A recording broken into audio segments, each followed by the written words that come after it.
Two Orations of the Emperor Julian. By Thomas Taylor. Introduction. The Emperor Julian, the author of the two following orations, is well known in the character of a sovereign and an apostate which he once sustained. But very few are acquainted with him in the characters of a theologist and philosopher, which he displays through the whole of his works, in a manner by no means contemptible or weak. It is true, indeed, that his philosophical and theological attainments are not to be compared with those of Pythagoras, Plato, and Proclus, who appear to have arrived at the summit of human piety and wisdom. Or with those of many of the Platonists prior and posterior to Proclus. But, at the same time, they were certainly far superior to those which many celebrated ancients possessed, or which even fell to the share of such a man as the biographer Plutarch. Indeed, it is impossible that a man burthened with the weight of a corrupt empire, such as that of Rome, or that the governor of any community except a republic, like that of Plato, should be able to philosophize in the most exquisite degree, and leave monuments behind him of perfect erudition and science. Julian, however, appears to have possessed as much of the philosophical genius as could possibly be the portion of an emperor of Rome, and was doubtless as much superior to any other emperor either prior or posterior to him. As the philosophy and theology which he zealously professed transcend all others in dignity and worth. Hence, in the ensuing orations, he has happily blended the majestic diction of a Roman emperor with the gravity of sentiment peculiar to a Platonic philosopher, and with that scientific and manly piety which is so conspicuous in the writings of antient theologists. His language is, indeed, highly magnificent, and in every respect becoming the exalted rank which he sustained, and the great importance of the subjects of his discourse. In short, the grandeur of his soul is so visible in his composition, that we may safely credit what he asserted of himself, that he was formerly Alexander the Great.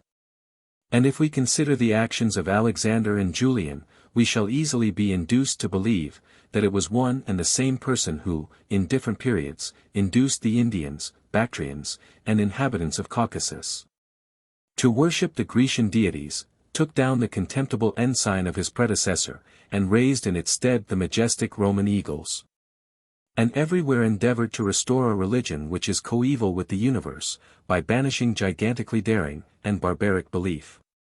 The first of these orations, which celebrates that glorious divinity, the Son, is not only valuable for the piety and eloquence displayed in its composition, but for its containing much important information from a treatise of Jamblichus on the gods, which is unfortunately lost. The name of Jamblichus must, indeed, be dear to every genuine lover of Platonism, and any work replete with his doctrines may certainly, with justice, lay claim to immortality. However, as the theology of Orpheus, Pythagoras, and Plato, does not appear to have been unfolded in the most consummate perfection, even by Jamblichus himself, this great talk being reserved for the incomparable Proclus. We shall find in such books of Proclus as are fortunately preserved, a more accurate account in some particulars of the essence and powers of the Son. This account I shall lay before the reader, after I have premised a few particulars concerning the existence and nature of the gods, that he may see in what the emperor's discourse is defective, and in what it is agreeable to the truth. That after the first cause, then, who, from the transcendent excellence of his nature, was justly considered by all the pious ancients as superessential and ineffable, there should be a divine multitude, or, in other words, God subordinate indeed to the first, but at the same time exquisitely allied to him, is a doctrine so congenial with the unperverted conceptions of the soul, that it can only be rejected during the most degraded generations of mankind, for if there be no such thing as a vacuum either in incorporeal or corporeal natures, and if in every well-ordered progression the similar precedes the dissimilar, and this, so as to cause the whole series to be united in the most perfect degree, it is necessary that the first progeny of the first God should be no other than gods. 1. Indeed, those who are skilled in the most scientific dialectic of Plato, know that a unity or monad is everywhere the leader of a kindred multitude, and that, in consequence of this, there is one first nature and many natures, one first soul and many souls, one first intellect and many intellects, and one first God and a kindred multitude of gods. But as this highest God, from the transcendent simplicity of his nature, was profoundly called by the Platonic philosophers the One, hence all the gods, considered according to the characteristics or summits of their natures, will be unities.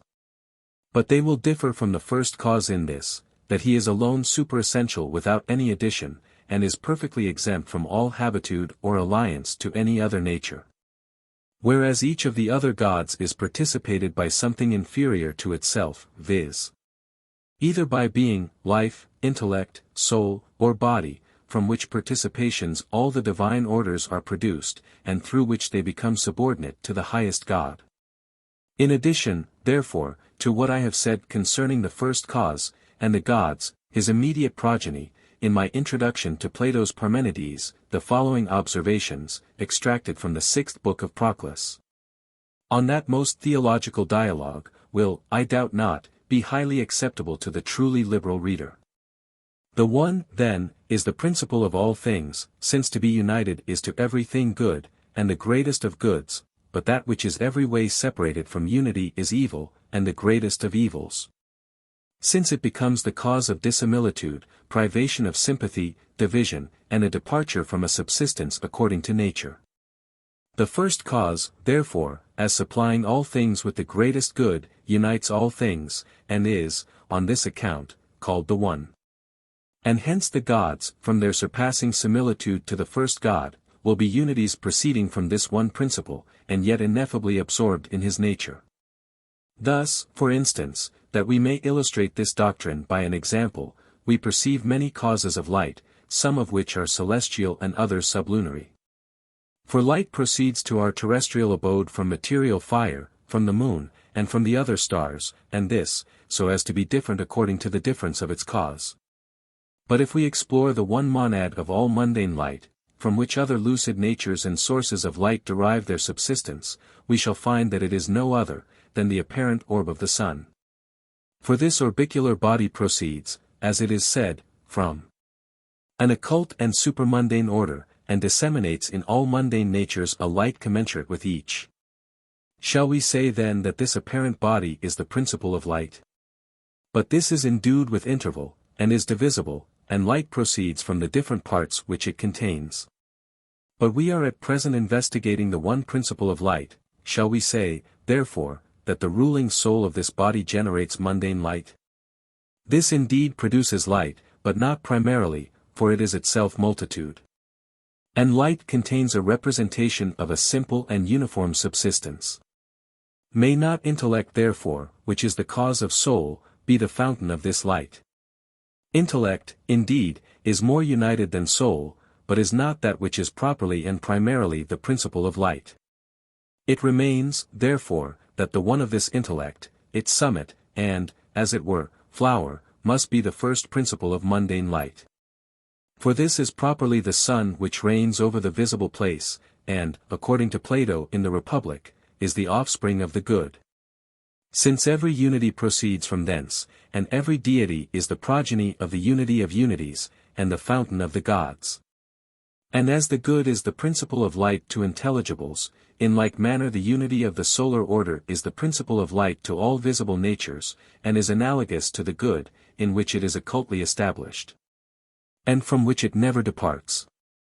But this unity having an order prior to the solar intellect, there is also an intellect, so far as intellect, a unity participated from this unity, which is emitted into it like a seed, and through which intellect is united with the unity or deity of the sun. This, too, is the case with the soul of the sun, for this, through the one which she contains, is elevated through the one of intellect as a medium, to the deity of the sun. And we must understand the same with respect to the body of the sun, that there is in this a certain resounding echo, as it were, of the primary solar one, for it is necessary that the solar body should participate of things superior to itself. Of soul, according to the life which is disseminated in it, of intellect, according to its form, and of unity, according to its one, since soul participates both of intellect and this one, and participations are different from the things which are participated. You may say, therefore, that the proximate cause of the solar light is this unity of the solar orb. In like manner, if we should investigate the root, as it were, of all bodies, from which celestial and sublunary bodies, wholes and parts, blossom into existence, we may not improperly say that this is nature, which is the principle of motion and rest to all bodies, and which is established in them, whether they are in motion or at rest. But I mean by nature, the one life of the world, which, being subordinate to intellect and soul, participates through these of generation. And this, indeed, is more a principle than many and partial natures, but is not that which is properly the principle of bodies. For this contains a multitude of powers, and through such as are different, governs different parts of the universe, but we are now investigating the one and common principle of all bodies, and not many and distributed principles. If, therefore, we wish to discover this one principle, we must raise ourselves to that which is most united in nature to its flower, and that through which it is a deity, by which it is suspended from its proper fountain, connects, unites, and causes the universe to have a sympathetic consent with itself. This one, therefore, is the principle of all generation, and is that which reigns over the many powers of nature, over partial natures, and universally over everything subject to the dominion of nature. Thus far Proclus, from which admirable passage it is easy to infer that principles are everywhere unities, and that the highest principles are no other than gods or superessential blossoms, involved in unpreceding union with the first God, and absorbed in ineffable light. But the same incomparable man farther observes, all these unities are in each other, and are profoundly united with each other, and their union is far greater than the communion and sameness which subsist in beings. For in these there is, indeed, a mutual mixture of forms, similitude and friendship, and a participation of each other. But the union of the gods, as being a union of unities, is much more uniform, ineffable, and transcendent, for here all are in all, which does not take place in forms or ideas.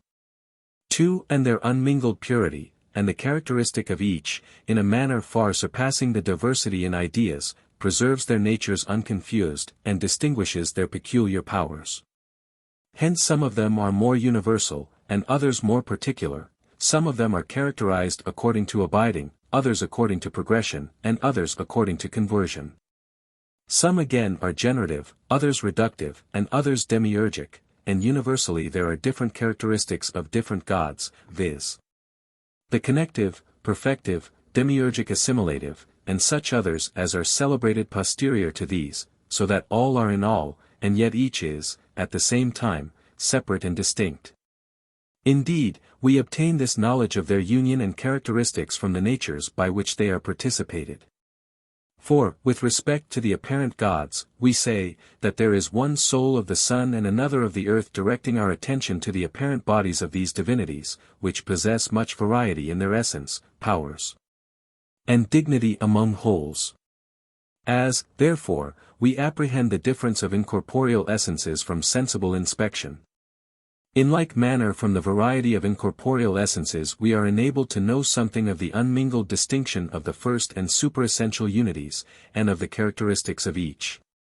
For each unity has a multitude suspended from its nature, which is either intelligible three alone, or, at the same time, intelligible and intellectual, or intellectual alone.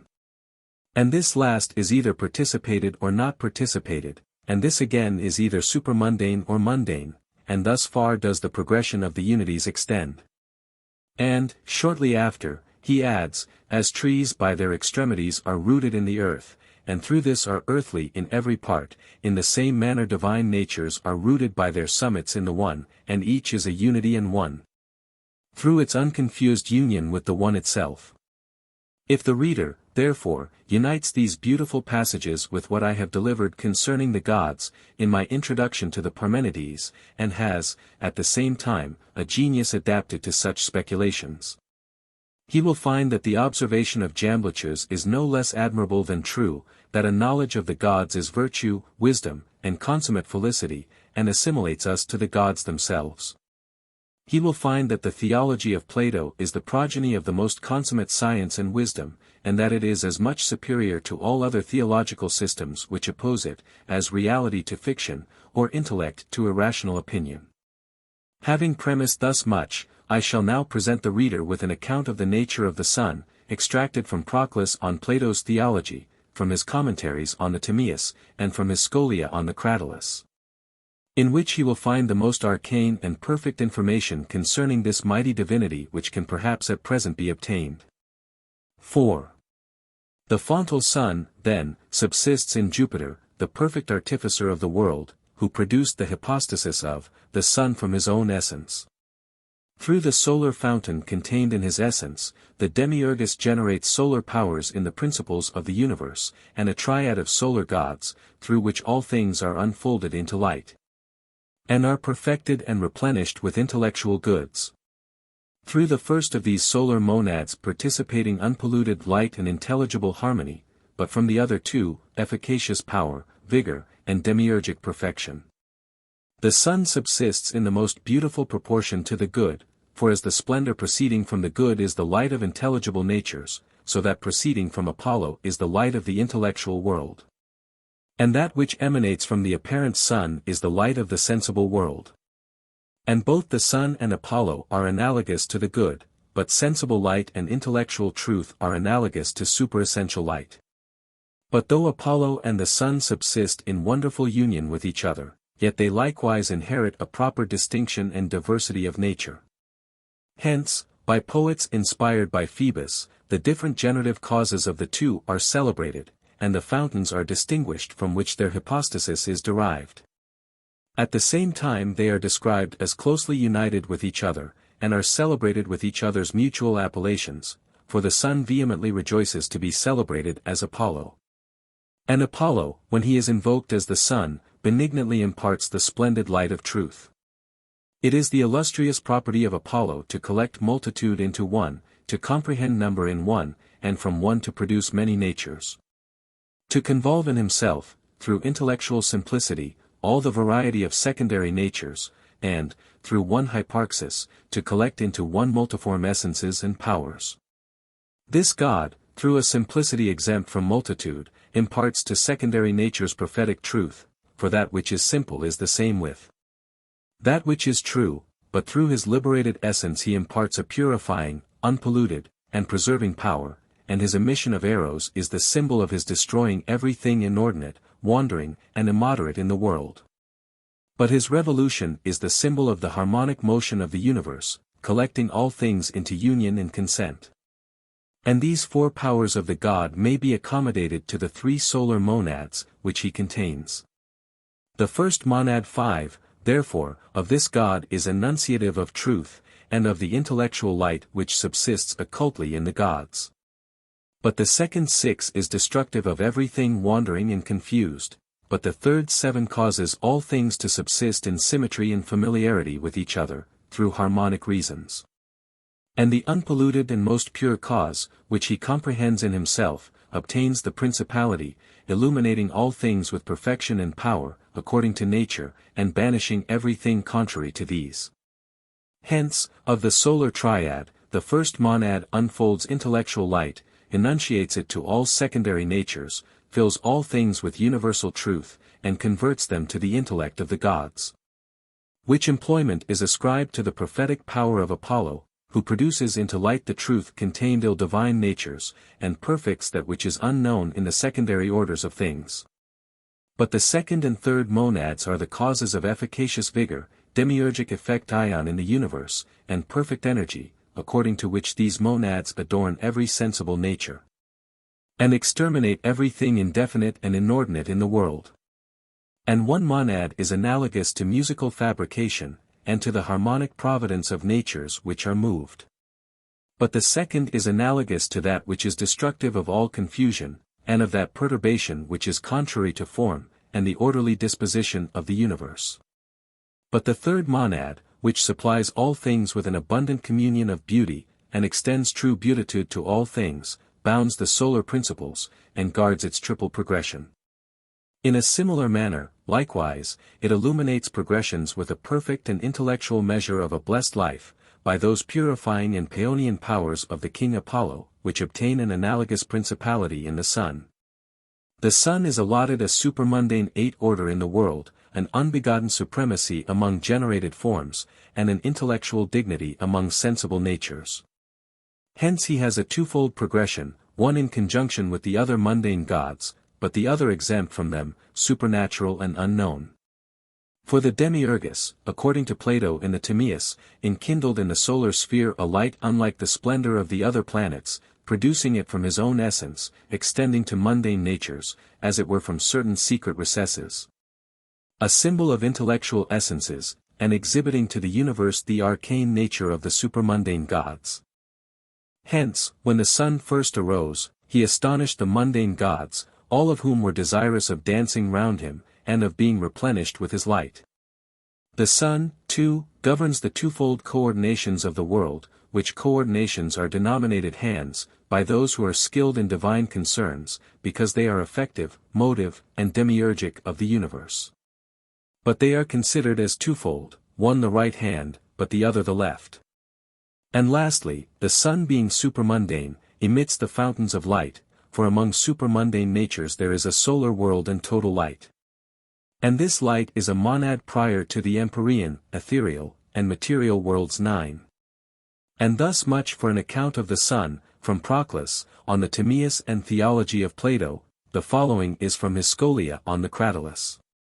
In the first place, then, Proclus informs us, that there is a great correspondence between the Choric series, or the order belonging to Proserpine, and the Apolloniacal. For the former is the unity of the middle triad of rulers, meaning of the supermundane gods, and emits from herself vivific powers. But the latter converts the solar principles to one union, and the solar principles are allotted a subsistence immediately after the vivific. Hence, says he, according to Orpheus, when Ceres delivered up the government to Proserpine, she thus admonished her. Alpha upsilon tau alpha rho alpha pi omicron lambda lambda omega nu omicron theta alpha lambda epsilon rho omicron nu lambda epsilon chi omicron epsilon iota sigma alpha nu alpha beta alpha sigma alpha. Tau epsilon xi epsilon tau alpha iota alpha gamma lambda alpha alpha tau epsilon kappa nu alpha pi upsilon rho iota phi lambda epsilon gamma epsilon theta omicron nu tau alpha pi rho omicron sigma omega pi omicron iota. That is. But next Apollo's florid bed ascend. For thus the god-famed offspring shall beget. Refulgent with the beams of glowing fire.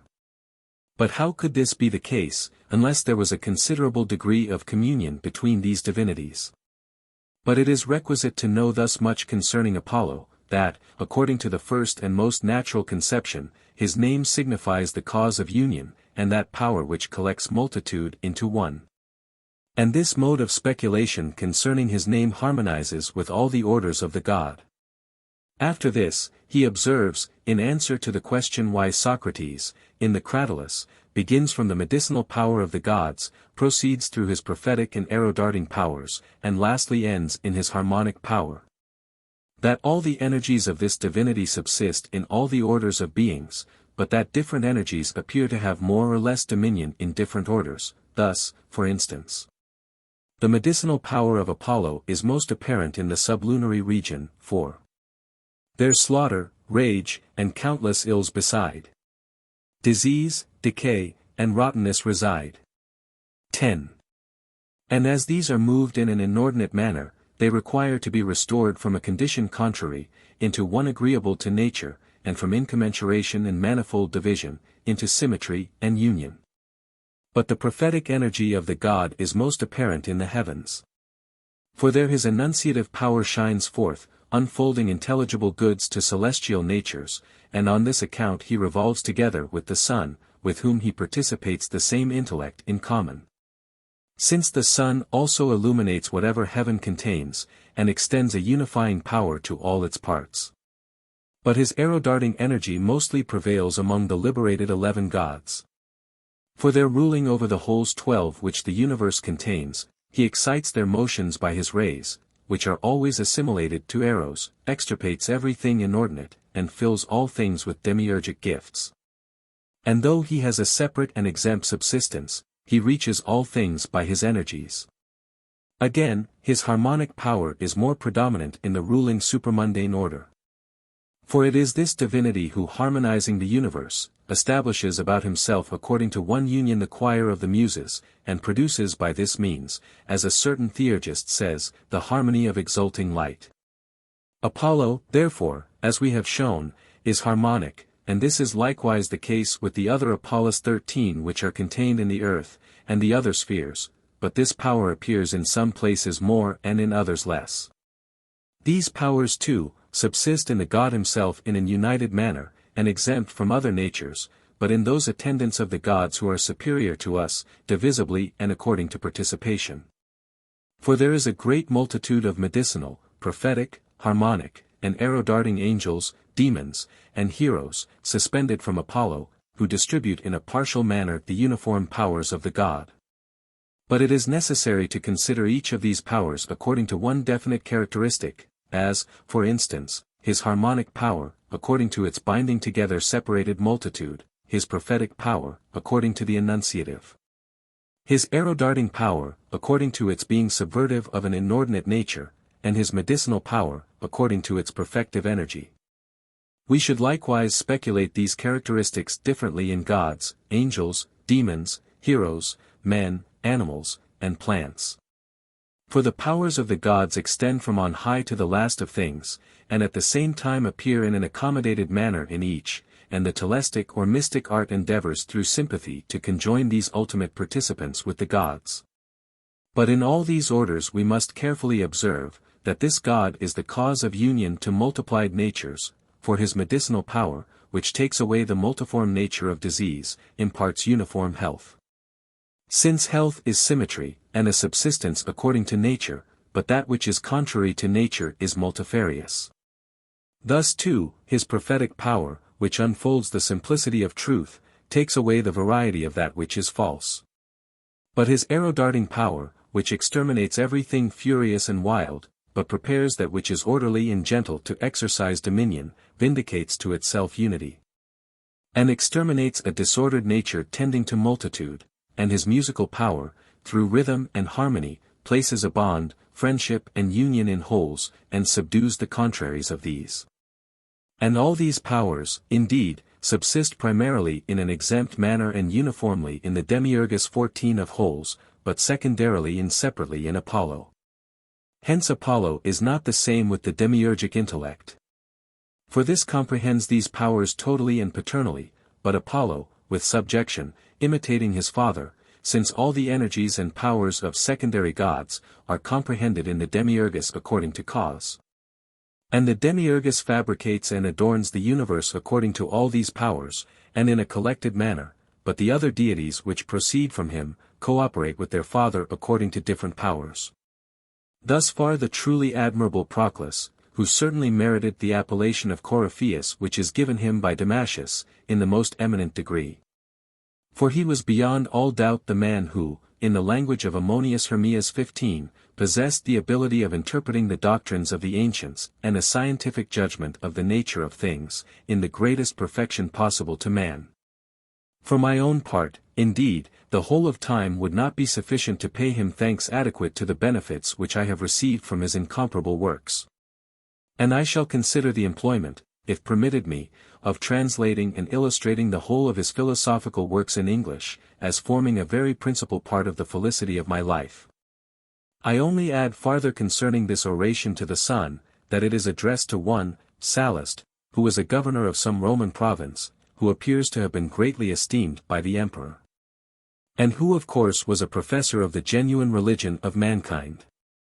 With respect to the oration to the Mother of the Gods, it is necessary to observe, that this divinity first subsists at the summit of that order of gods which is called by the Chaldean theologists nu omicron eta tau omicron kappa alpha iota nu epsilon omicron rho omicron, i.e. intelligible, and at the same time intellectual, that she is there no other than the celebrated goddess Night. And that she produces from thence, in the intellectual order, Rhea, Ceres, Tethys and Juno, each of whom, from subsisting according to the same characteristic, is the mother of all the divinities respectively subordinate to each. So that this vivific series, or luminous chain, commences from the occult goddess Night, and extends to the utmost extremities of animated being. Indeed, the various orders of the gods are in reality no other than the golden chain of Homer 16, the topmost link of which is suspended, from the ineffable principle of all things, and whose series is terminated only by the dark, fluctuating, and rebounding receptacle of matter. I shall only observe farther at present, that the emperor's explanation of the mystic fable, respecting Attis and the mother of the gods is agreeable to that of the philosopher Sallust, in his treatise on the gods and the world. As may be seen in chap. 4, of my translation of that invaluable work. I shall therefore conclude this introduction with a hymn to Apollo and the sun, considered as in a certain respect one and the same divinity, and in which the reader will find an epitome of a great part of the arcane information concerning this mighty deity which has been already delivered. How do you find this book? Any thoughts about the book or the author? Any suggestion for improvement? Please take a moment to share your thoughts in a comment. If you like it, share it with your friends who might enjoy it as well. Subscribe to keep in touch. Visit CompleteAudiobooks.com for more quality content. To Apollo and the Sun. I have already observed in my account of Apollo and the sun, in the first part of this introduction, that though these divinities subsist in wonderful union with each other, yet they likewise inherit a proper distinction and diversity of nature. The sun's resplendent deity I sing, the beauteous offspring of Almighty Jove, who, through the vivifying solar fount, within his fabricative mind concealed, a triad formed of splendid solar gods, from whence the world's all various forms emergencied, from mystic darkness into beauteous light, perfect, and full of intellectual goods. Hail! Supermundane King of light divine, and fairest image of the unknown good. For, as the light proceeding from the One, the God of gods, and beauty's matchless flower, intelligibles with deific rays, occult, illumes. So from Apollo's beams, exulting glorious through harmonic power, the mental world with elevating light is filled exuberant, and apparent sun largely diffuses through the world of sense. Light, all prolific, beautiful, divine. To thee, as bright Apollo, it belongs. All multitude in union to collect, and many natures generate from one, with vigor in thy essence to convolve the different ranks of secondary forms, and through one fair hyparxis 17 to combine all various essences and fertile powers. 'Tis thine, from multitude exempt, inspire in form subordinate, prophetic truth. For truth and pure simplicity are one, and of preserving unpolluted power. Thy liberated essence is the source.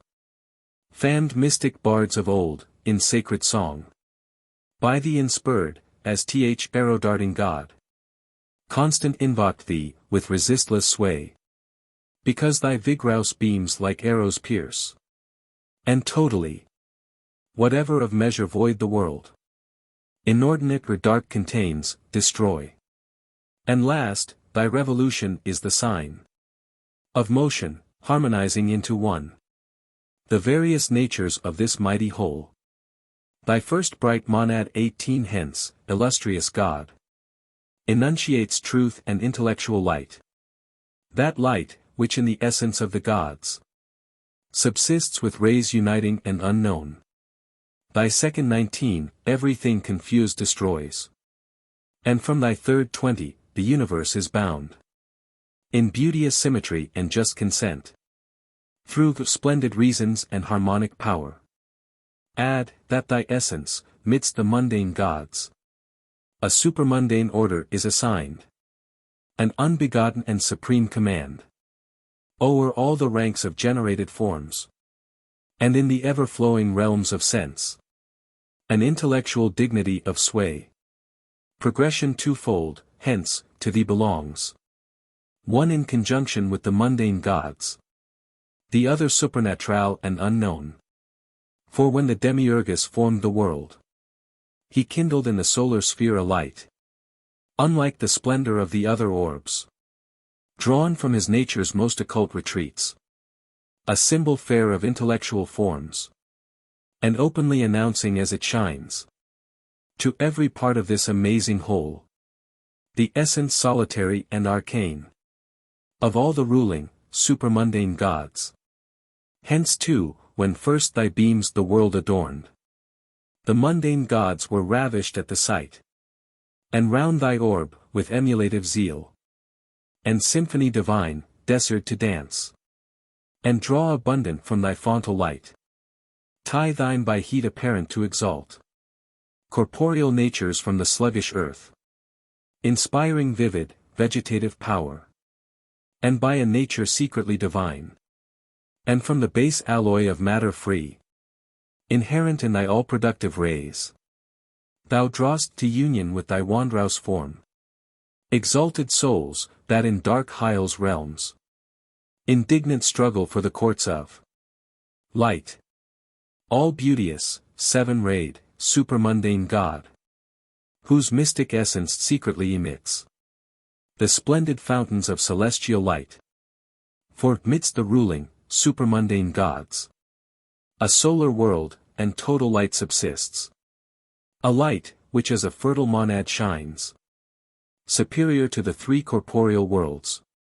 By sacred oracles of old, Ty said, thy glorious orb beyond the starry sphere, and in the last ethereal world revolves. But in thy course, harmoniously divine, thy orb, quadruply intersects these worlds, and then 12 powers of radiant gods displays, through 12 divisions of the zone oblique, and still abundant in productive might, each into 3 of different ranks divides. Hence, from the fourfold elegance and grace of times and seasons, by thy course product, mankind a triple benefit receive. The circling grace's never-failing gift.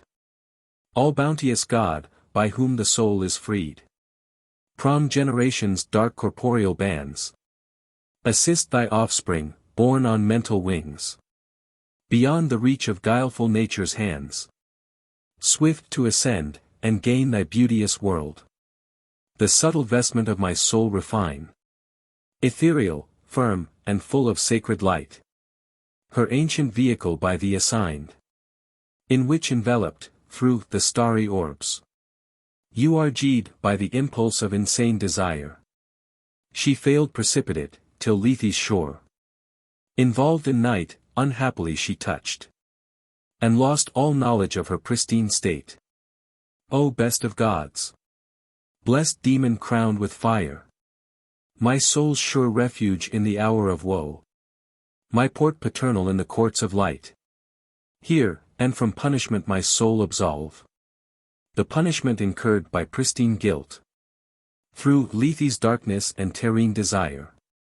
And if for long extended years I'm doomed in these drear realms heaven's exile to remain, oh, grant me soon the necessary means to gain that good which solitude confers on souls emerging from the bitter waves of fraudful Hyle's black, impetuous flood, that thus retiring from the vulgar herd and impious converse of the present age, my soul may triumph o'er her natal ills, and oft with thee in blissful union joined, through energy ineffable, may soar beyond the highest supermundane forms, and in the vestibule supreme survey, emerging from intelligible deep, beauty's transcendent, solitary sun. The Emperor Julian's Oration to the Sovereign Son. It appears to me that the present oration very properly belongs to all who breathe or creep on earth. 21. Who participate of being, of a rational soul, and of intellect. But I consider it as particularly belonging to myself, for I am an attendant of the Sovereign Son, and of the truth of this, indeed, I possess most accurate assurances, one of which it may be lawful for me, without envy, to relate. A vehement love for the splendors of this God took possession of me from my youth, in consequence of which, while I was a boy, my rational part was ravished with astonishment as often as I surveyed his ethereal light. Nor was I alone desirous of steadfastly beholding his diurnal splendors, but likewise at night, when the heavens were clear and serene, I was accustomed to walk abroad, and, neglecting every other concern, to gaze on the beauty of the celestial regions with rapturous delight, indeed I was so lost in attentive vision, that I was equally unconscious of another's discourse, and of my own conduct on such occasions. Hence I appeared to be too studious of their contemplation, and too curious in such employments, and, in consequence of this, though I was yet short of the perfection of manhood, I was suspected by some to be skilled in astronomical divination. But, indeed, no book of this kind was as yet in my possession, and I was entirely ignorant of its meaning and use. But why do I relate such trifling particulars, when I have things of far greater moment to declare, if I should tell my conceptions of the gods at that period of life? However, let the darkness of childhood be consigned to the shades of oblivion. But that the celestial light, with which I was every way environed, so excited and exalted me to its contemplation, that I observed by myself the contrary course of the moon to that of the universe. Before I met with any who philosophized on these subjects, may easily be credited from the indications which I have previously related. Indeed I admire the felicity of the man on whom divinity bestows a body united from sacred and prophetic seed, that he may disclose the treasuries of wisdom. But, at the same time, I will not despise the condition allotted me by the benefit of this deity, I mean, that I rank among those to whom the dominion and empire of the earth at the present period belong. It is, indeed, my opinion, that the sun, if we may credit the wise, is the common father of all mankind, for as it is very properly said, man and the sun generate man 22. But this deity disseminates souls into the earth not from himself alone, but from other divinities, and these evince by their lives the end of their propagation. And his destiny will indeed be most illustrious, who, prior to his third progeny, and from a long series of ancestors, has been addicted to the service of this deity, nor is this to be despised, if some one, knowing himself to be naturally a servant of this God, alone among all, or with a few of mankind, delivers himself to the cultivation of his Lord. Let us then, to the best of our ability, celebrate his festival, which the royal city renders illustrious by its annual sacrifices and solemn rites. But I am well aware how difficult it is to conceive the nature of the unapparent Son, if we may conjecture from the excellence of the apparent God. And to declare this to others, can perhaps be accomplished by no one without derogating from the dignity of the subject. For I am fully convinced that no one can attain to the dignity of his nature. However, to possess a mediocrity in celebrating his majesty, appears to be the summit of human attainments.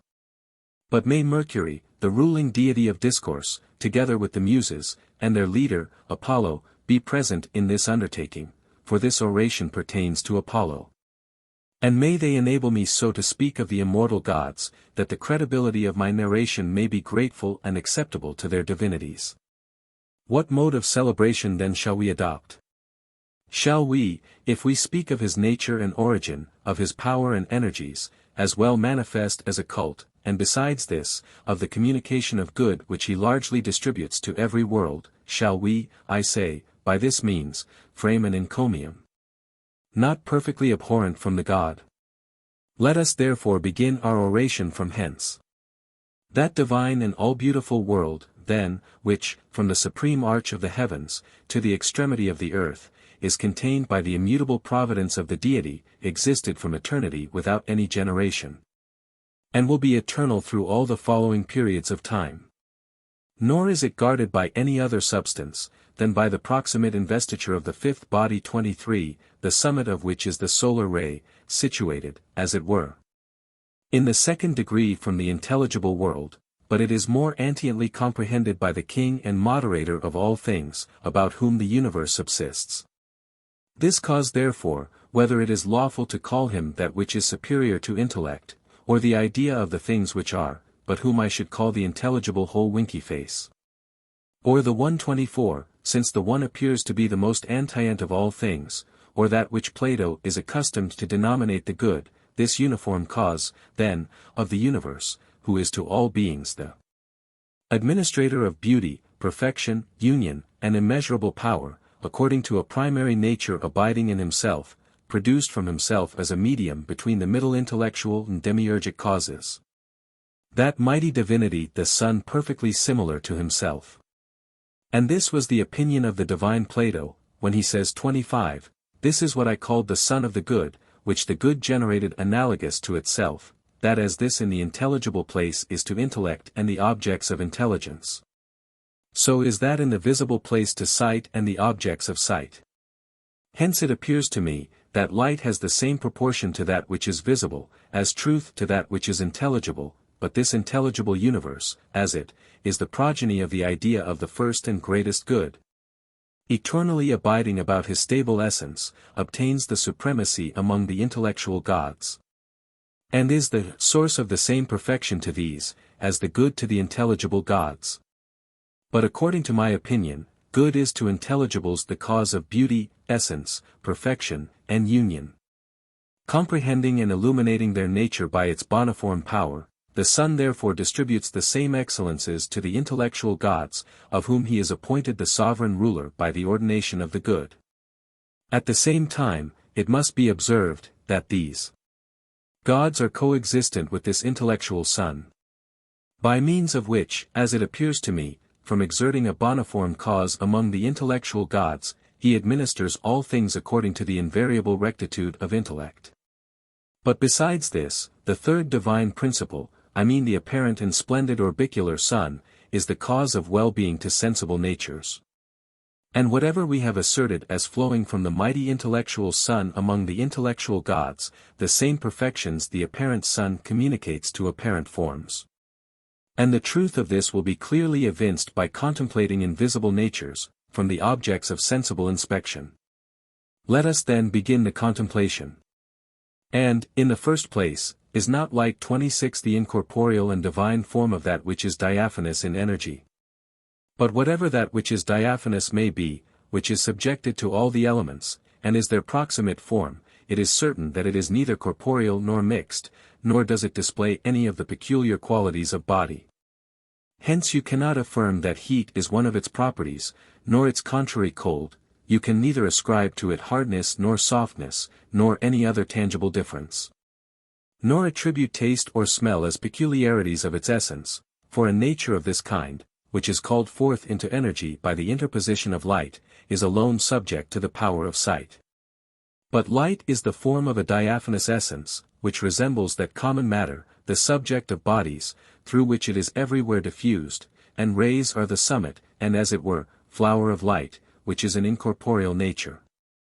But according to the opinion of the Phoenicians, who are skilled in divine science and wisdom, the universally diffused splendor of light is the sincere energy of an intellect perfectly pure. And this doctrine will be found agreeable to reason, when we consider, that since light is incorporeal, its fountain cannot be body, but the sincere energy of intellect, illuminating in its proper habitation the middle region of the heavens, and from this exalted situation scattering its light, it fills all the celestial orbs with powerful vigor, and illuminates the universe with divine and incorruptible light. But the operations of this pure intellect on the gods we have already briefly exhibited, and we shall shortly more largely discuss. For whatever we first perceive by the sight, is nothing but a mere name of honorable labor, unless it receives the ruling assistance of light, for how can anything be visible unless, like matter, it is moved to the artificer that it may receive the supervening investments of form? Just as gold in a state of simple fusion is indeed gold, but is not a statue or an image till the artificer invests it with form, in a similar manner all naturally visible objects cease to be apparent unless light is present with the perceiver. Hence, since it confers vision on the perceiver, and visibility on the objects of perception, it perfects two natures in energy, sight and that which is visible, but perfections are form and essence. Though perhaps an assertion of this kind is more subtle than is suited to our present purpose.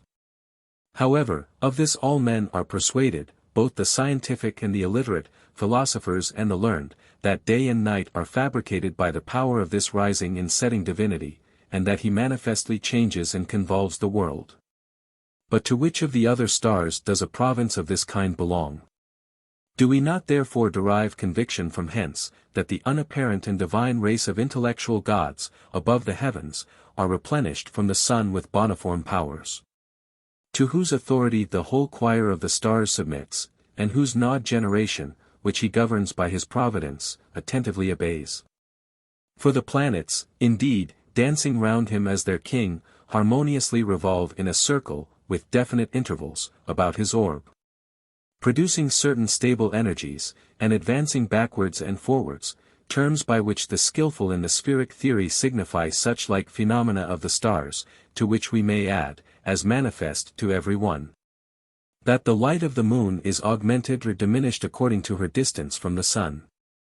Is it not then highly probable, that the ordination of the intellectual gods, which is more antient than that of bodies, is analogous to the mundane disposition? Hence we infer his perfective power from the whole phenomena, because he gives vision to visive natures, for he perfects these by his light.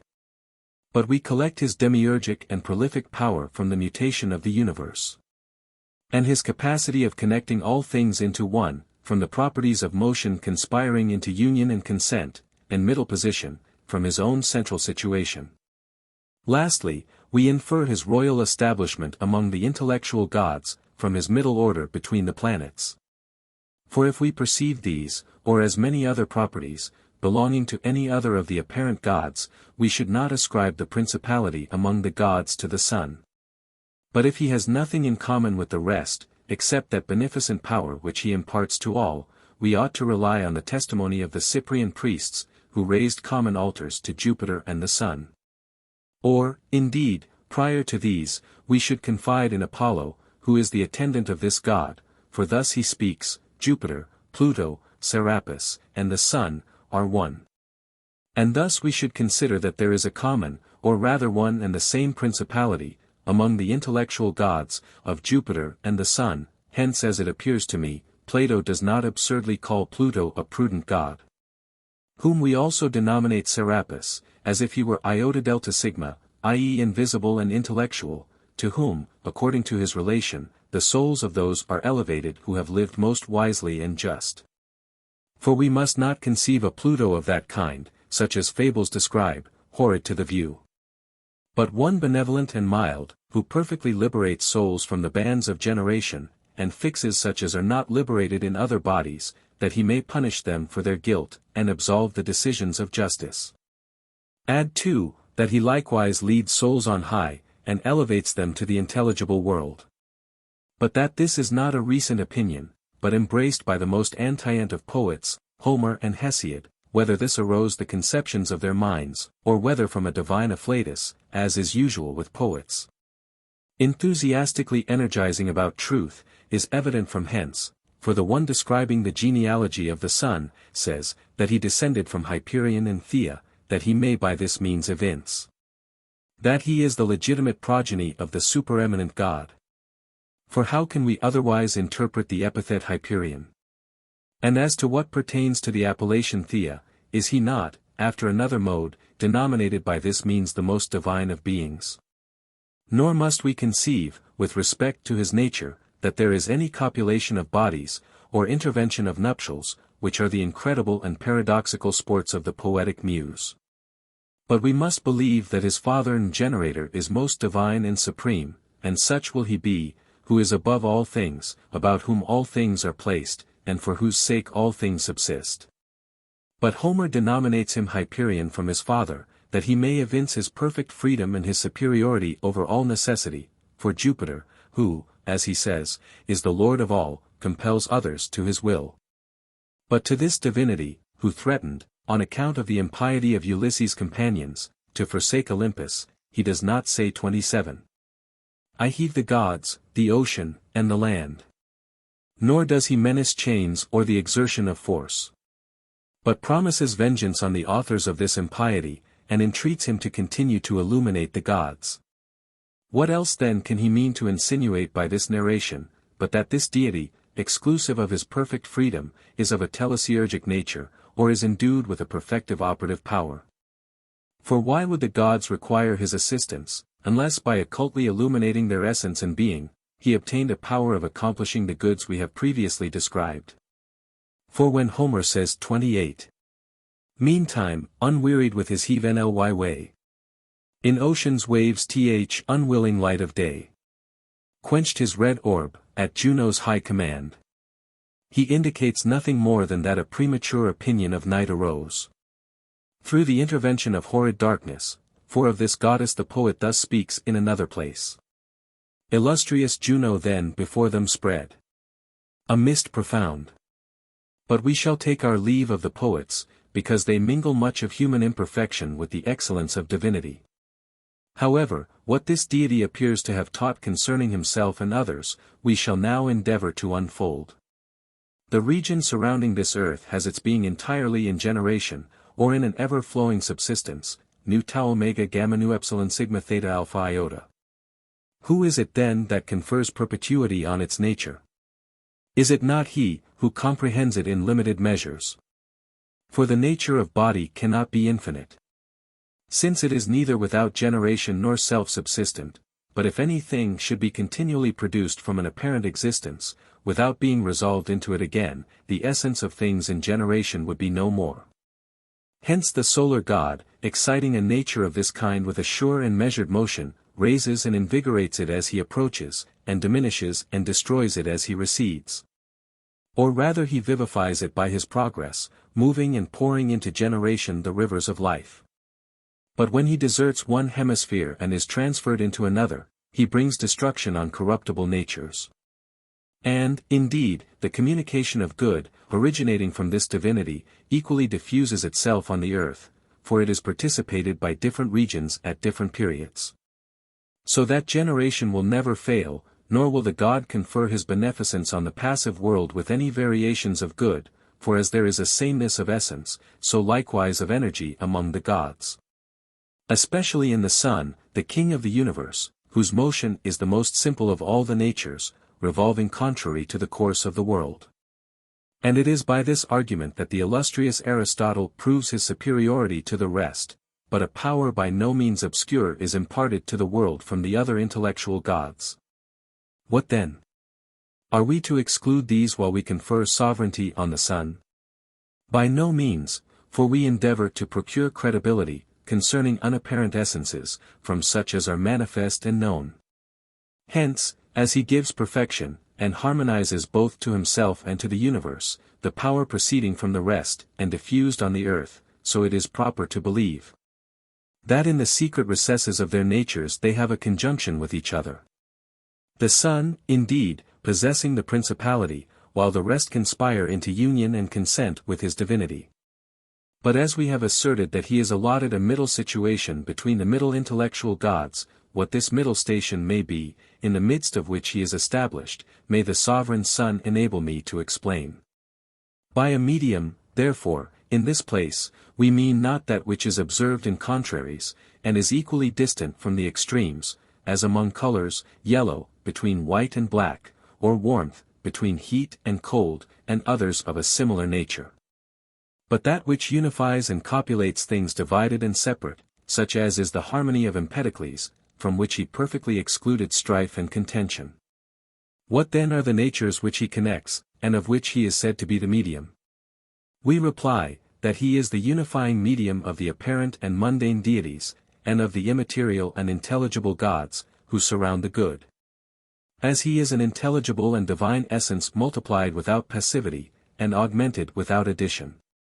After this manner, then, the intellectual and all-beautiful essence of the royal Sun, consists from no temperament of the extremes, but is perfect and free from all mixture, both of apparent and invisible, of sensible and intelligible gods. And thus we have declared the medium which it is proper to ascribe to his nature. But if it be requisite to be more explicit, and to explain the medium of his essence, and how we may separately, and by species, understand his proportion to the first and last. Though it is difficult to accomplish the whole of this arduous undertaking, yet we will attempt the explanation to the best of our ability. There is, then, an intelligible one perpetually pre-existent, who comprehends the universality of things in one. But what? Is not the whole world one animal, profoundly replenished with soul and intellect, and perfect from the conjunction of perfect parts? Hence, between this twofold unifying perfection, I mean that which in the intelligible place comprehends all things in one, and the other which is conversant about the world, and coalesces in one and the same perfect nature. The unifying perfection of the royal Sun intervenes, seated in the midst of the intellectual gods. But, posterior to this, there is a certain connection of the gods in the intelligible world, harmonizing all things into one. For do not the heavens appear to revolve about the substance of the fifth body, which connects all their parts, and binds and establishes in itself their mutually dissoluble and flowing natures? Hence the royal sun so collects into one these two connecting essences, one of which is perceived in intelligibles, but the other in sensibles, that he perfectly imitates the connecting power in intellectuals, of which he is the source. But he presides and rules over that last unifying nature which is perceived about this apparent world. And I know not whether that which is called self-subsistent, which is first among intelligibles, but last in the celestial phenomena, possesses the middle, self-subsistent essence of the royal sun. From which first operative substance that splendor emanates which illumines everything in the apparent world. Again, that we may consider this affair in a different mode, since there is one demiurgus of the universe, but many demiurgic gods, who revolve round the heavens. It is proper to place in the midst of these the mundane administration of the sun. Besides, the fertile power of life is copious and redundant in intelligibles, and the world is full of the same prolific life. Hence it is evident that the fertile life of the sovereign sun is a medium between the two, as the mundane phenomena perpetually evince. For, with respect to forms, some he perfects, and others he fabricates, some he adorns, and others he excites. Nor is anything capable of advancing into light and generation without the demiurgic power of the sun. Besides this, if we attend to the sincere, pure, and immaterial essence of intelligibles, to which nothing extrinsical flows, and nothing foreign adheres, but which is full of its own domestic simplicity. And afterwards consider the defecated nature of that pure and divine body which is conversant with mundane bodies revolving in an orb, and which is free from all elementary mixture. We shall find that the splendid and incorruptible essence of the royal sun is a medium between the immaterial purity of intelligibles and that which in sensibles is sincere and remote from generation and corruption. But the greatest argument for the truth of this is derived from hence, that the light which flows from the sun upon the earth will not suffer itself to be mingled with anything, nor is it polluted by any sordid nature, or by any contagion. But it abides everywhere pure, undefiled, and impassive. Again, if we consider not only immaterial, and intelligible forms, but such as are sensible, subsisting in matter, the middle intellectual situation of forms about the mighty sun will be no less certain and clear, for these afford continual assistance to forms merged in matter. So that they could neither exist, nor preserve themselves in existence, unless this beneficent deity cooperated with their essence. In short, is he not the cause of the secretion of forms and the concretion of matter? From whom we not only possess the power of understanding his nature, but from whom our eyes are endued with the faculty of sight. For the distribution of rays throughout the world, and union of light, exhibit the demiurgic secretion of the artificer. But as there are many apparent goods in the essence of this divinity which demonstrate his middle position between the intelligible and mundane gods, let us pass on to the last and apparent condition of the sun. His first condition then about the last world is, that of the solar angels, whose idea and hypostasis is situated in their paradigm or exemplar. But, posterior to this, his power generative of sensibles succeeds, whose more honorable part contains the cause of the heavens and the stars, and whose inferior part presides over generation, at the same time comprehending eternally in itself an essence invariably the same.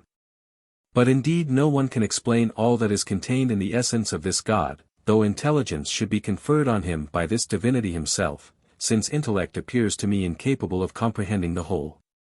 It will here however be proper to set a seal, as it were, to our much extended oration, that we may pass on to other disquisitions, which require a contemplation by no means inferior to the former, but what this seal may be, and what the conception of his essence, who summarily comprehends the universality of things, may the God himself inform my understanding.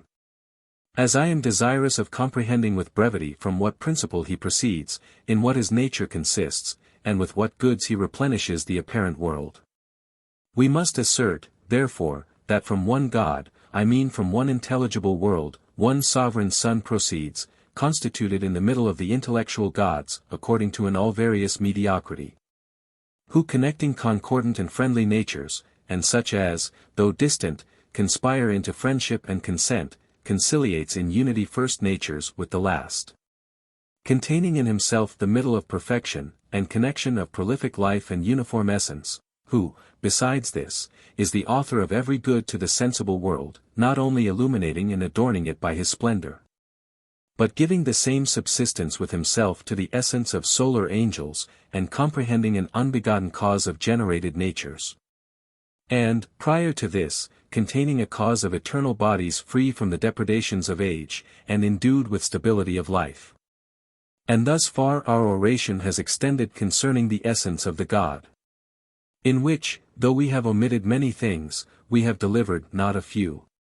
But because the copiousness of his powers, and the beauty of his energies, are so great, that the properties considered in his essence vehemently excel, for such is the condition of divine natures, that when they proceed into apparent form, they are multiplied through a redundancy and fecundity of life. Consider what occasion there is, that we who are as yet scarcely refreshed from the preceding long oration, should venture on an immense ocean of inquiry. Let us, however, dare the investigation, trusting in the assistance of the God, and endeavor to accomplish our discourse. In the first place, then, we must consider that whatever we have previously asserted concerning his essence, belongs in common to his powers, for the essence of the God is not one thing, his power another, and his energy a third. Since all that he wishes, he both is, and can be, and produces in energy, for neither does he wish to be that which he is not, nor is he unable to become what he wishes, nor does he wish to energize what he cannot effect.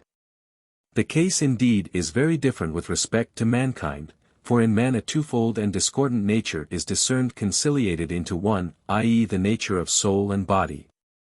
The former of which is divine, and the latter shadowy and dark, the source of contention and strife. Hence, as Aristotle observes, neither pleasures nor griefs are in amicable conjunction with our nature. For what is pleasant to the one procures molestation to its contrary, the other. But among the gods nothing of this kind subsists. 29, for their essence supplies them with good, invariably, and in a perpetual series. Whatever therefore we have asserted for the purpose of explaining his essence, the same must be applied to his powers and energies. But since our oration appears to reciprocate in these, it follows that we must consider in our subsequent speculations about his powers and energies, that these are not his operations only, but his essence, for there are certain divinities allied to, and connate with, the Son, who augment the pure essence of the God, and who, though they are multiplied in the world, yet subsist uniformly about the Son. But attend, in the first place, to their assertions who have not contemplated the heavens, like horses, or oxen, or other irrational and brutal animals, but have labored to investigate an unapparent nature from sensible appearances. And prior to this, you may, if so inclined, speculate a little concerning his supramundane powers and energies. Of these powers, the first is that by which he causes the whole of an intellectual essence to appear profoundly one, by collecting extremes into one and the same. For as we clearly perceive in the sensible world that air and water are situated between fire and earth, for the purpose of connecting the extremes as by a bond, there is no reason why we should not admit a similar establishment in an essence prior to body 30 and separate from its nature, which obtains the principle of generation, and is itself superior to origin. Hence, in an essence of this kind, as well as among elementary forms, the extreme principles which are separated from all corporeal commerce being through certain mediums collected into one by the royal Sun, become united about his nature, and with this indeed the demiurgic power of Jupiter accords. To whom, as we have previously related, temples were dedicated in Cyprus in common with the Sun.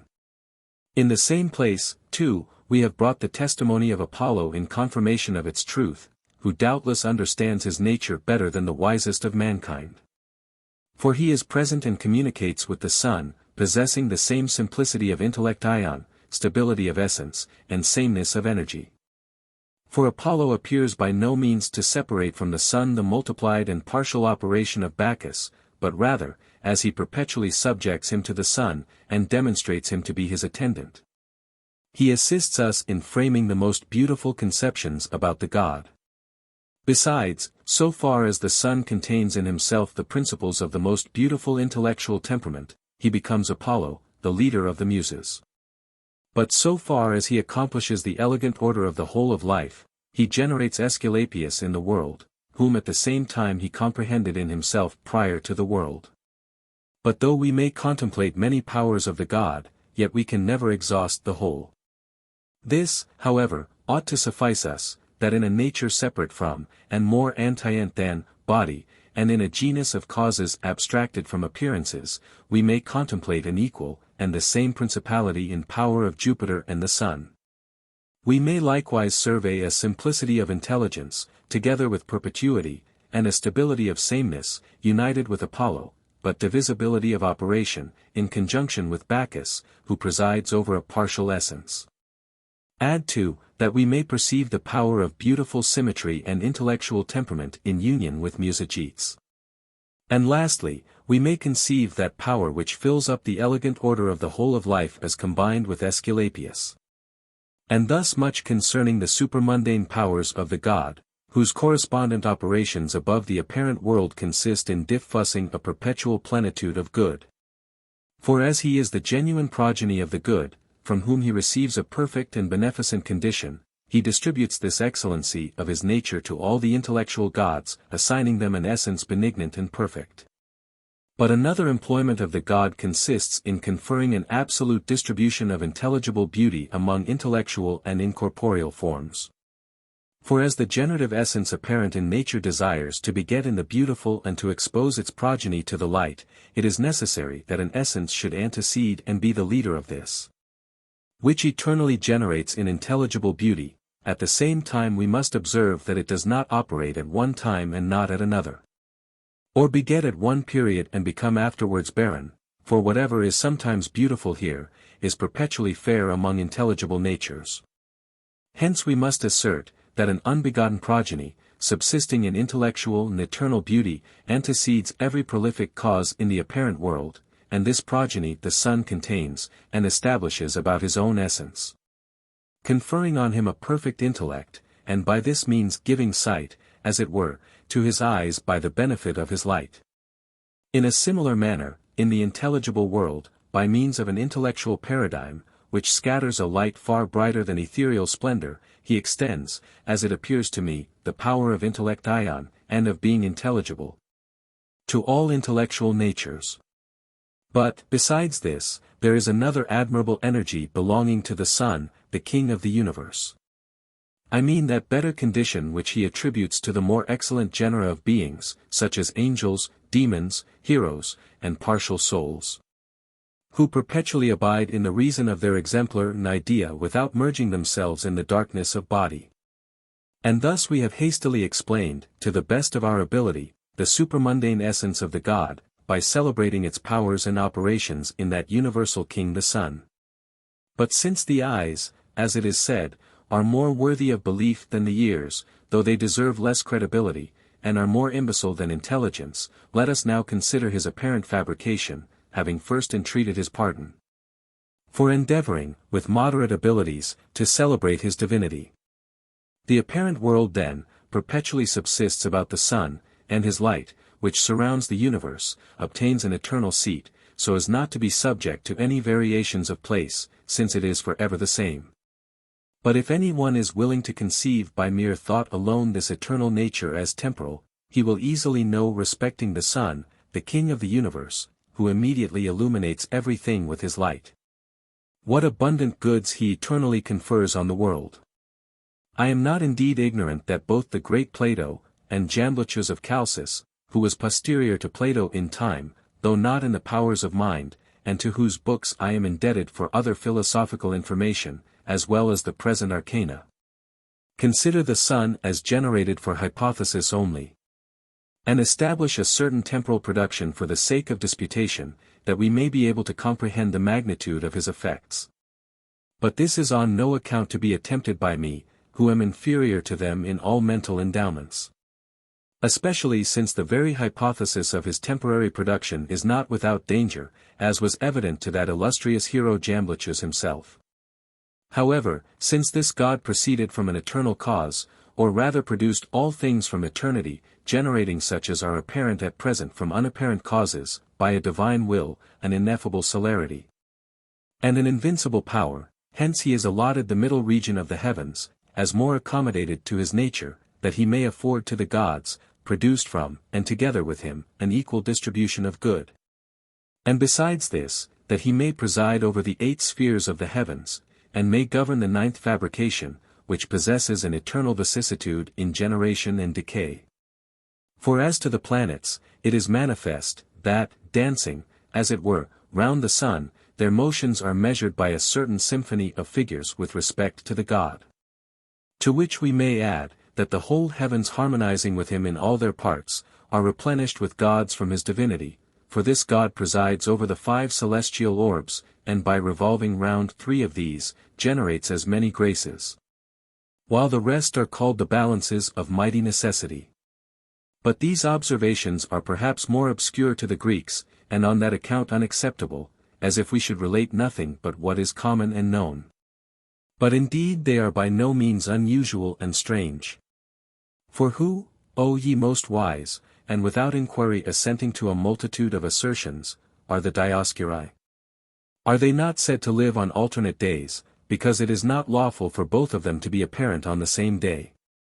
As, for instance, that you may clearly understand me, yesterday and today.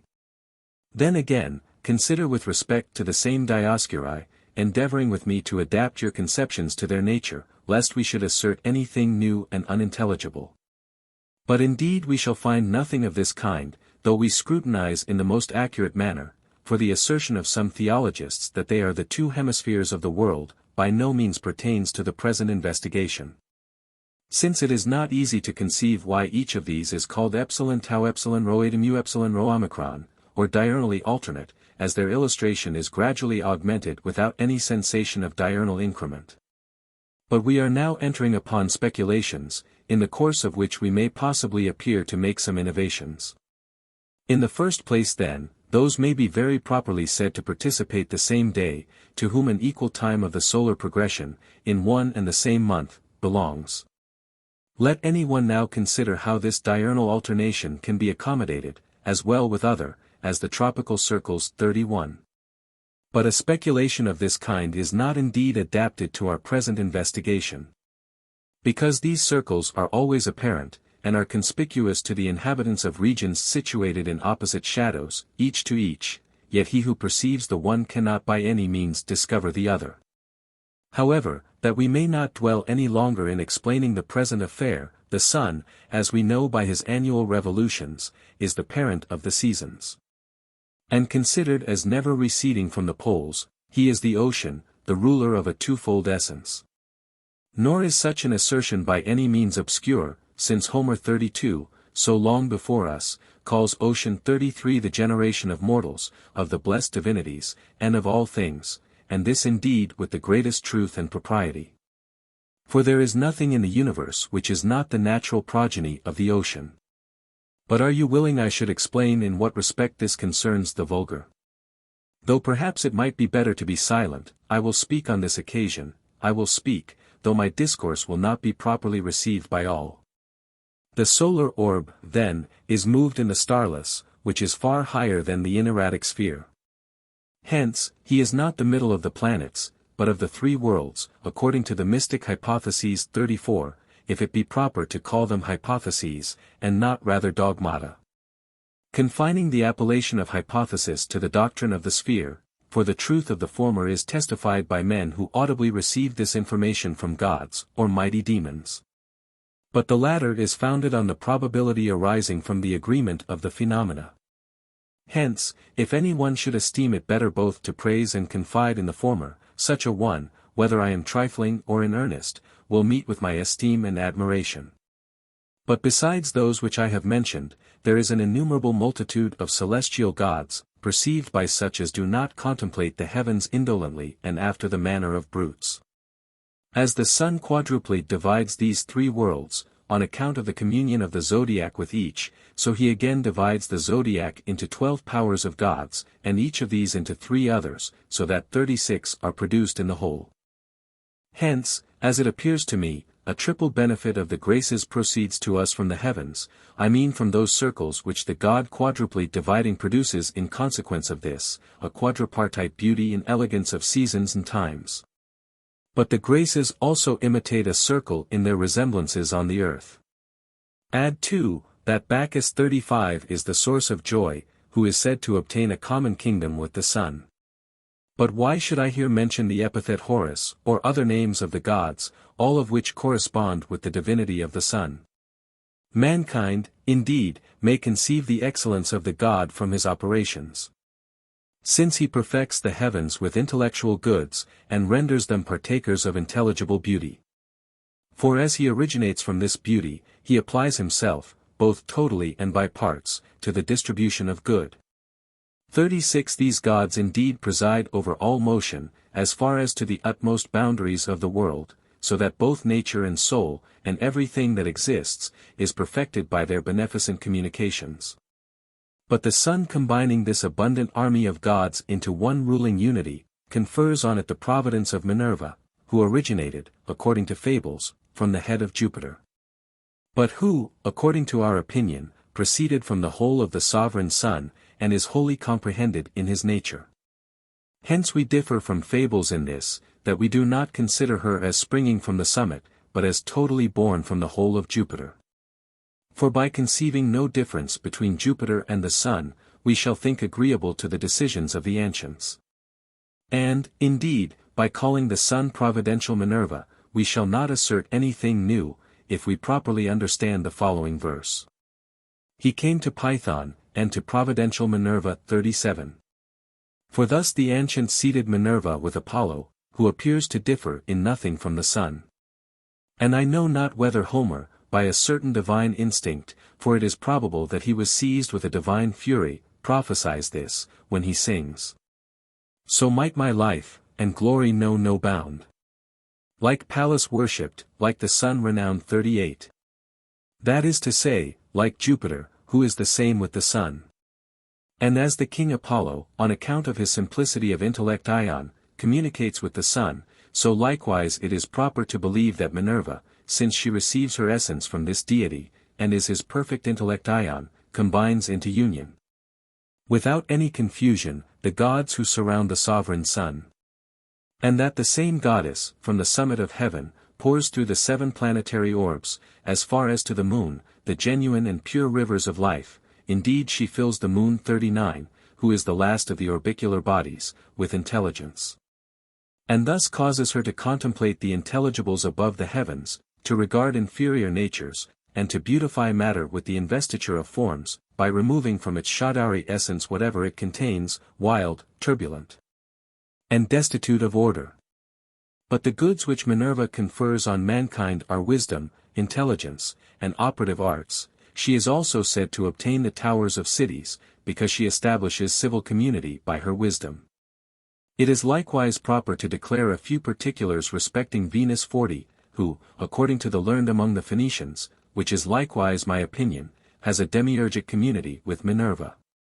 Venus, then, is the temperament of the celestial gods, and the friendship and union, by which their harmony subsists.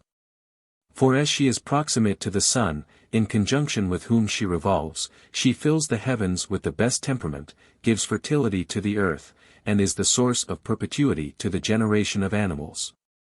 And of all this the sovereign sun is the primary cause, but Venus concurs in her operations with this divinity, alluring our souls with pleasure, and diffusing from ether, delightful and incorruptible splendors on the earth, far superior to the brightest refulgence of gold. I am likewise desirous of disclosing a few arcana from the Phoenician theology. Whether or not in vain, our oration will gradually disclose. Those, then, who inhabit Edessa, a region eternally dedicated to the sun, consider Monomus, and Azizus, as the attendants of this deity. Monomus, according to Jamblichus, from whom we have received a few observations out of many, being the same with Mercury 41 and Azizus, the same as Mars, and each of them, in conjunction with the sun, diffusing a variety of goods on the earth. Such, then, are the effects of this God in the heavens, and through these his perfections are propagated to the utmost boundaries of the earth, but as it would be arduous to enumerate all his operations beneath the moon. Let us celebrate them by a compendious recital. I know, indeed, that I have already mentioned these, when I investigated the invisible properties of the God from the phenomena, but the order of my discourse requires that I should now resume the narration. As therefore we have asserted that the Son obtains the principality among the intellectual gods, whose impartible essence is surrounded with a great and uniform multitude of gods, as likewise that he is the leader and lord of the natures, which among sensibles revolve in an orb, with an eternal and blessed progression. And that as he fills the heavens with apparent splendor, so likewise with an infinite abundance of unapparent goods, from whose occult and divine energy too the goods derived from the other apparent gods receive their perfection. So likewise we must consider that certain gods reside in the receptacle of generation, who are comprehended by the sovereign Son, and who governing the quadruple nature, are established about the souls of the elements, together with the three genera, more excellent than man 42. But consider what mighty goods he confers on partial souls. 43 For to these he extends judgment, governs them by justice, and purifies them by his splendor. Besides this, does he not move and suscitate all nature, by imparting to it fecundity from on high? For he is the true cause of particular natures arriving at the destined end of their existence. Since, as Aristotle observes, man and the sun generate man. Hence, we should form the same judgment, of the sovereign Son, in every other effect of particular natures, for does not the God fabricate for us rains and winds, and whatever else is produced in the aerial regions? Since, by giving heat to the earth he excites vapor and fume, by means of which, not only these sublime phenomena, but likewise subterranean events of greater or less importance, are produced. But why should we protract this enumeration any farther, since it is now proper to hasten to the conclusion, first of all celebrating the goods which the Son bestows on mankind? For as he is the source of our existence, so likewise of the aliment by which that existence is supported. And indeed he confers on us more divine advantages peculiar to souls. For he loosens these from the bands of a corporeal nature, reduces them to the kindred essence of divinity, and assigns them the subtle and firm texture of divine splendor, as a vehicle in which they may safely descend to the realms of generation. And these benefits of the God have been celebrated by others according to their desert, and require the assent of faith more than the evidence of demonstration. But we ought not to fear attempting the relation of such things as are naturally the objects of knowledge to all men. Plato, then, asserts that the heavens are the masters of wisdom to mankind, since it is from these that we learn the nature of number, and our knowledge of its diversity is solely derived from the revolution of the sun. To which Plato also adds, that the heavens 44, by the succession of many days and nights, never cease to instruct the dullest apprehensions in the art of numbering. And that this is also effected by the varying light of the moon, which is solely imparted to this goddess from the sun. Indeed, the farther we advance in our researches into wisdom of this kind, the more shall we everywhere perceive the symphony and consent of other deities with the sun. And this Plato 45 himself evinces when he says, that the gods pitying the human race, which is naturally laborious and afflicted, gave to us Bacchus and the Muses 46, who perpetually combine in one harmonious choir. But the sun appears to be the common ruler of these, since he is celebrated as the father of Bacchus, and the leader of the Muses. For does not Apollo, whose government is united in amicable conjunction with these divinities, diffuse his oracles over all the earth? Does he not extend divinely inspired wisdom to mankind, and adorn cities with sacred and political institutions? It is this divinity who, through the colonies of the Greeks, has civilized the greatest part of the globe, and disposed it to receive with less reluctance the authority of the Romans, who indeed are not only descended from a Grecian origin, but have adopted, and perpetually preserved, from the beginning to the end, the sacred rites of the Greeks, and their piety towards the gods. To which we may add, that the Romans have established a form of government by no means inferior to that of any of the cities which have enjoyed the best constitutions, but rather one excelling all the modes of political administration which have ever been adopted. And through these considerations, I consider the city of Rome as Grecian, both on account of its origin, and political institutions. But why, besides this, should I assert to you, how the sun, by generating Aesculapius, has provided for the health and safety of all things? And how he imparts all various virtue, while he sends to mankind Venus and Minerva an amicable conjunction? Like a provident guardian appointing, by immutable law, that the mixed nature of bodies should pursue no other end than the generation of its like. Hence, by the constant revolutions of this deity, all vegetable and animal tribes are excited to the propagation of natures similar to their own. Why again is it necessary, to celebrate the rays and light of the sun? For who does not perceive the dreadful aspect of the night, which is not illustrated either by the splendor of the moon or stars? So that from this circumstance alone, we may conjecture how great a good we obtain through the light derived from this resplendent God. But this light indeed he imparts perpetually, and without being interrupted by the intervening shades of night, to places where it is necessary, or the regions above the moon. But to us he benignantly affords a cessation from labor, through the friendly interposition of the night. Indeed there would be no bound to our oration if we should pursue every particular of this kind, since there is no good belonging to our existence which we do not receive as the gift of this divinity. Whether it is perfectly imparted from him alone, or receives its consummation from him, through the ministry of other gods. But this deity presides over the city of Rome, and on this account Jupiter, the celebrated father of all things, not only resides in its tower, together with Minerva and Venus, but Apollo also resides on the Palatine hill. Together with the sun himself, who is universally known to be the same with Apollo. But I will mention a few things out of a many, principally pertaining to the sun, and to us who are the descendants of Romulus and Ennius. For Ennius, according to tradition, descended from Venus, who assists the operations of the sun, and is allied to his nature, and the son of Mars 47 is reported to have been the founder of our city. Which, however paradoxical and incredible, was abundantly confirmed by succeeding prodigies. However, as I am well aware, and have already mentioned, that Mars, who is called by the Edessenian Syrians, Azizus, is the forerunner of the sun, I shall not insist on this particular at present. But it may be asked, why is a wolf consecrated to Mars rather than to the sun? For they denominate from hence the space of a year like copious. Nor is this appellation assumed by Homer only, and the more illustrious Greeks, but by a god himself. For thus he speaks, accomplishing, by a leaping progression, like copious, the path of 12 months.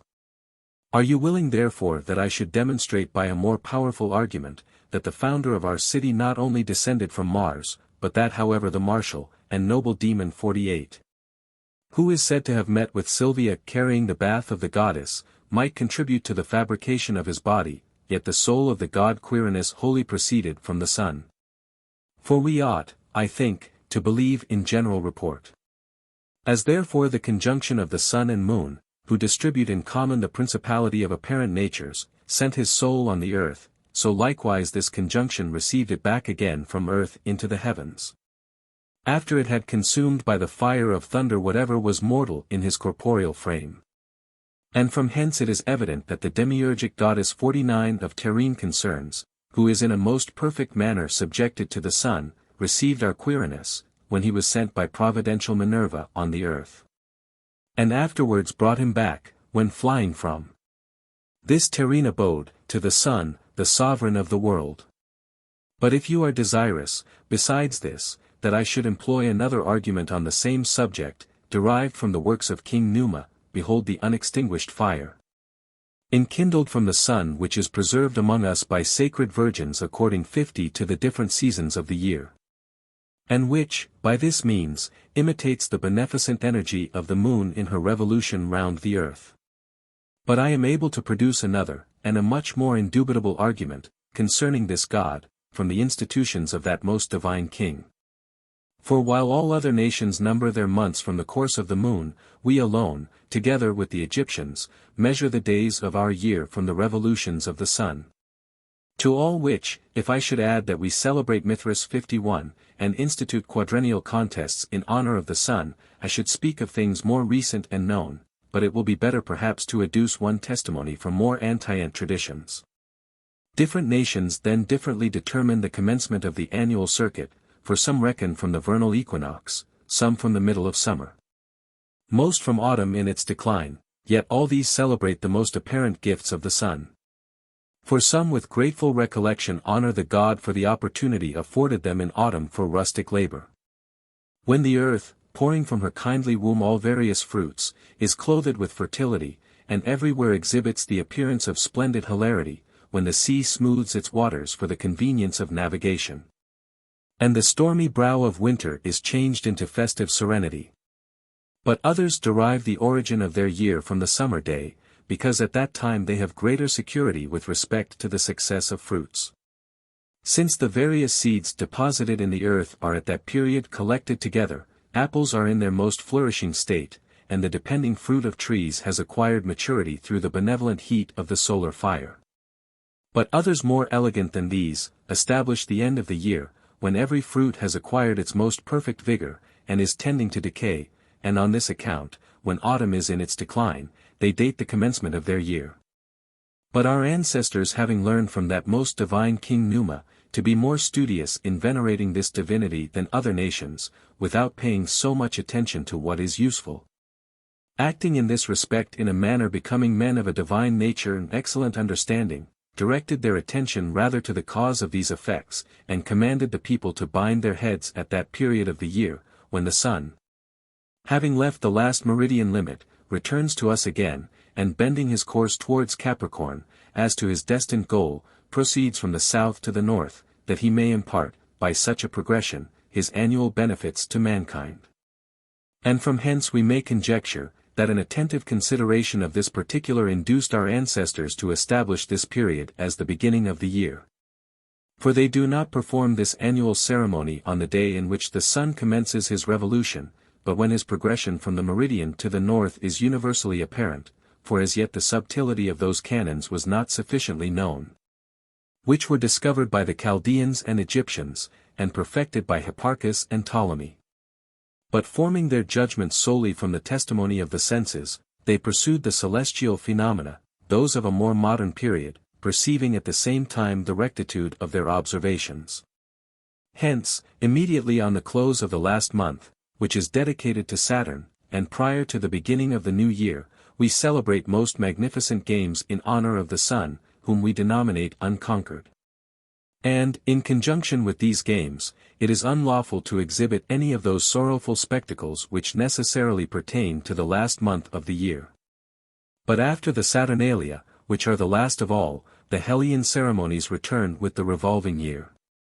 And I sincerely wish that the sovereign gods would frequently permit me to celebrate and engage in these sacred festivals, and particularly that the Sun, the King of the universe, would grant me permission, who from eternity is produced about the prolific essence of the good, as a harmonizing medium, between the middle intellectual gods, on whom he confers indissoluble connection, infinite beauty, affluent fecundity, perfect intellect, and an eternal accumulation of every good, who, in an indivisible moment, illuminates his conspicuous seat, which he eternally obtains in the middle region of the heavens, who imparts his intellectual beauty to this visible universe, and fills all the celestial regions with as many gods as he comprehends intellectually in himself, multiplied indivisibly about him, and uniformly conjoined with his essence. Nor does he less comprehend in his divinity the sublunary region, through a perpetuity of generation, and a communication of goods derived through a circular body, at the same time extending his providential care to the whole human race, and privately protecting the city of Rome. To which I may add, that he has generated my soul from eternity, and rendered it an attendant on his divinity. May he, therefore, communicate these gifts, and such others as we have already earnestly implored him to impart. But may he bestow on our city in common a perpetual duration, and benevolently preserve it from hostile devastation. And lastly, may he confer upon me, so long as he shall supply the streams of life, felicity and prosperity in whatever pertains to human and divine concerns, but may I live, and administer public affairs, as long as shall be pleasing to his divinity, useful to myself, and advantageous to the common affairs of the Romans. And such, dear Sallust, is the oration, which, being mostly composed in the space of 3 nights, according to the triple administration of the god, and from the suggestions of memory at the time, I have dared to submit to your inspection. Since a former piece of my composition on the Saturnalia did not appear to you entirely foreign from the purpose, and undeserving your esteem. But if you are desirous of more perfect and mystic discourses on this subject, by revolving the books of the divine Jamblichus, composed with the same design as the present oration, you will find the perfect consummation 52 of human wisdom. But may the mighty Son, nevertheless, enable me to understand whatever pertains to his divinity, and to impart my information to all men in common, and privately to those who are worthy of such instruction. In the meantime, till the God shall crown my desires in this respect with success, let us both venerate Jamblichus, the friend of this divinity, from whom we have committed to writing a few particulars out of many which occurred to our recollection at the time, for I well know that no one can speak more perfectly on this subject than Jamblichus. Though by the most vigorous contention, he should endeavor to add something of novelty to his discourse, for by such an attempt, as it is reasonable to suppose, he would deviate from true conceptions of the God. Indeed, if I had composed the present oration merely for the sake of instructing others, the labor of writing on such a theme after Jamblichus would perhaps have been in vain, but since I had no other intention than to render thanks to this divinity by a hymn, and considered my end accomplished in speaking of his essence to the utmost of my ability, I do not think that I have misspent my time by the present composition. For the admonition of Hesiod 53. Perform, according to your utmost power, pure, sacred rites, to the immortal gods, is not only to be understood as necessary in sacrifices, but likewise in the praises of the gods. In the third place, therefore, I earnestly entreat the Son, the King of the universe, that he will be propitious to me for my affection to his divinity, that he will impart to me a good life, more perfect wisdom, a divine intellect, and a gentle departure from the present state in a convenient time, that I may ascend to his divinity, and abide with him, if possible, in perpetual conjunction. But if this be a reward too great for my conduct on this terrene abode, may I at least be united with him for many, and long extended periods of time. The Emperor Julian's Oration to the Mother of the Gods. Is it therefore requisite that we should speak about particulars of this kind, and that we should divulge, by a written oration, things which it is not lawful to mention, and which are ineffable? I mean, who Attis or Gallus is, and who the Mother of the Gods, what the particulars are respecting her sacred rites, and on what account they were delivered to us at first, for they were delivered indeed by the most antient Phrygians, and were first of all received by the Greeks, not indeed indiscriminately, but by the Athenians, after they had learned by experience that they were very far from acting properly in deriding him who performed the orgies of the Mother of the Gods. For they report that Gallus was injuriously treated, and ejected by the Athenians as one who introduced novelties in divine concerns. And this because they did not as yet understand the properties of the goddess, and her agreement with Deo, Rhea, and Ceres. But this injurious conduct was followed by the avenging anger of the god, and an expiation of his wrath. For the priest of the Pythian god, who becomes the leader of the Greeks in all their illustrious undertakings, exhorted them to appease the anger of the Mother of the Gods. In consequence of which, as they report, a temple was raised to the goddess, in which all the public writings of the Athenians are preserved. But after the Greeks, the Romans received the same sacred rites, the Pythian deity persuading them also to this undertaking, that they might procure the presence of the Phrygian goddess as a military associate in the Carthaginian war. And here perhaps it will not be improper to insert the following short history of this affair. As soon as the Romans had received the oracle of Apollo, the inhabitants of Rome, the friend of divinity, sent an ambassador to the kings of Pergamus, who then reigned in Phrygia, and ordered him to request of the Phrygians the most holy image of the goddess, but the ambassador receiving the sacred burthen, placed it in a good sailing vessel, and which was in every respect well adapted to swim over such a length of sea. The ship therefore, having passed over the Aegean and Ionian, and sailed about the Sicilian and Tyrrhene sea, drove at length to the mouth of the Tiber. But then the common people of Rome, together with the Senate, poured forth to the spectacle, and the priests and priestesses in particular were far more eager on this occasion than the rest. All of whom, invested with becoming ornaments, and such as were agreeable to the custom of their country, attentively fixed their eyes on the ship sailing with a prosperous course, and on the impetuosity of the parted billows as they dashed about the keel. But afterwards, when the ship drove into the port, each person adored the statue at a distance from the place where he happened to stand.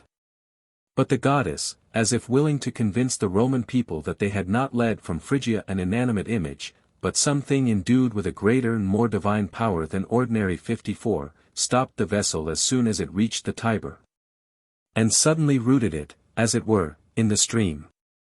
Hence, on the people endeavoring to draw it against the tide, it resisted their efforts, and remained fixed, nor did it in the least yield to their attempts of thrusting it forward.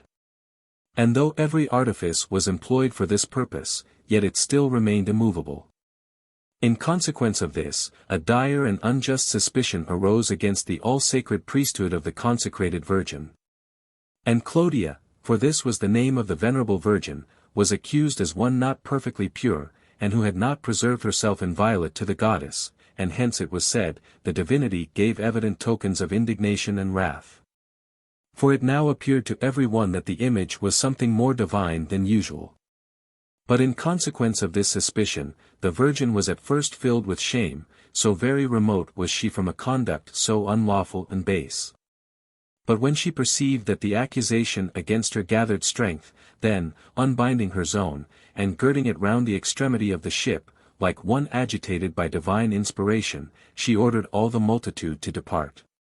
Afterwards she entreated the goddess that she would not suffer her to be circumvented by unjust blasphemies, and then, as they report, raising her voice, as if she was giving a nautical signal, "O, Queen Mother," says she, "if I am chaste, follow me." But after she had thus spoken, she not only moved the ship, but drew it for a considerable space along the stream. And these two circumstances the goddess exhibited to the Romans for the purpose, as it appears to me, of convincing them that they had not brought from Phrygia a burthen of inconsiderable honor, but one worthy the highest estimation, as not being anything human but truly divine, nor a piece of inanimate earth, but an inspired and divine possession. This then was one of the particulars which the goddess exhibited to the Romans. But the other, that no citizen, whether virtuous or depraved, could be concealed from her inspection. And besides this, the Romans from that time warred on the Carthaginians with prosperous success. These historical particulars therefore, though they may appear incredible to some, and neither adapted to a philosopher nor a theologist, ought, nevertheless, to be mentioned. For they are commonly related by most historians, and the representation of them is yet preserved in brazen images in Rome, the most powerful of cities, and beloved by the gods. Though I am not ignorant that some of the vehemently wise will consider these matters as the intolerable trifles of old women. But to me it appears more proper to give credit to cities in these affairs, than to such knowing men, whose little soul is indeed acute, but beholds nothing with a vision healthy and sound. But I hear that Porphyry has philosophized about some of those particulars which I had an intention of discoursing upon during the time in which the sacred rites of the goddess were celebrated. But I know not what Porphyry has said on this occasion, nor have I yet met with his discourse on the subject, though it may happen that his opinion may be coincident with mine. But I, as the result of my own spontaneous conceptions on the occasion, understand by Gallus and Attis, the essence of that prolific and demiurgic intellect which generates all things even to the lowest matter, and which contains in itself all the reasons and causes of material forms, for the forms of all things do not subsist in all, nor are the ideas of the lowest and last of things, which possess nothing but the name of privation. With an obscure conception, in the most supreme and first of causes 55. As therefore there are many essences, and many artificers of things, that nature of the third demiurgus, who contains the exempt reasons, and continued causes, of material forms, which, descending from on high, through the stars, pervades through prolific abundance as far as to the earth, is that Attis who is the subject of our present investigation. But perhaps it is necessary to express my meaning more clearly. We say then, that matter is something, and that there is also a material form. But unless we admit that there is a certain cause which has an establishment prior to these, we shall, through ignorance, verge to an Epicurean opinion, for if there be nothing more ancient than these two principles, the realms of generation must be allotted a rash and fortuitous impulse. But we may perceive, says a certain sagacious peripatetic, such as Xenarchus, that the cause of these is a fifth and circular body 56. But it appears to me that both Aristotle and Theophrastus are ridiculously anxious about a body of this kind, and that they are ignorant, as it were, of their own voice. For, as when we have arrived at an incorporeal and intelligible essence it is necessary to stop, and not to investigate any superior cause, but content ourselves with saying, that these things are thus naturally established, so say they, with respect to the fifth body, it is necessary to acknowledge that it naturally subsists in this manner. To explore no other causes, but to stop here, without ascending to an intelligible essence, which, as it is naturally in itself nothing, so it is nothing but an empty conception in the soul. For after this manner I remember to have heard Xenarchus discoursing, but whether he is right or not in such assertions, I shall leave to the first-rate peripatetics to determine. That this, indeed, is not agreeable to my opinions on the subject, must be perfectly evident to every one, since I consider the hypotheses of Aristotle as wanting support, unless they are conciliated with those of Plato. Or rather unless they are found to be consonant to the oracles of the gods. But perhaps it is worth inquiring how a circular body is capable of containing the causes of material forms, for it is manifest and clear, that without these, generation cannot possibly subsist, for on what account are so many things generated? From whence do the male and female natures originate? From whence the difference of things subsisting according to genus in bounded forms, unless there are certain previously subsisting and presiding reasons and causes which pre-exist as paradigms, and to the perception of which, if our sight is dull, we should still farther purify the eyes of our soul. But proper purgation consists in a conversion of the soul to itself, and a perception how soul and a material intellect are, as it were, certain express resemblances and images of immaterial 57 forms, for there is not any one body, or anything incorporeal, which subsists and is beheld about bodies, the image of which intellect is not able to receive in an incorporeal manner. And this it could never be able to accomplish unless it possessed something naturally allied to these. On this account Aristotle also says, that the soul is the place of forms, not indeed in energy, but in capacity only 58. It is necessary therefore that such a soul, and which converts itself to the body, should possess these in capacity, and if there is any soul unrestrained by, and unmixed with, the body, we ought to think that all things subsist in such a soul no longer in capacity but in perfect energy. But we shall understand this more clearly by means of the paradigm which Plato employs in the Sophista, though for a purpose different from the present. But I do not introduce this example with a view to give demonstration to what has been said, for it is not proper to receive this by demonstration, but by a direct application of intellect 59 alone, for our discourse is about first principles, or things coordinate with such as are first. Since Attis is considered by us, and with great propriety, as a god. But what, and of what kind, is this example? Plato then says, that, among those who are conversant with imitation, if any one wishes to imitate in such a manner as to emulate the real subsistence of the things imitated, such an undertaking will be laborious and difficult, and almost next to impossible. But that the imitation of things according to their appearance is easy, expeditious, and extremely possible. When, therefore, receiving a mirror, we carry it about, we may easily exhibit the representations of the several species of things. Let us now transfer the similitude of this example to the subject of our investigation. And let the mirror be that which is called by Aristotle the place and capacity of forms, but it is perfectly necessary that the forms themselves should subsist in energy prior to capacity.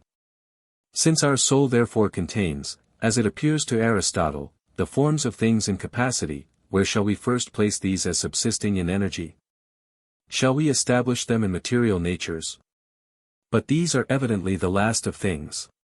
It remains, therefore, that we should explore immaterial causes, which subsist in energy prior to material natures, and from which, having a prior subsistence, our soul necessarily receives the reasons of forms. In the same manner as a mirror the images of things.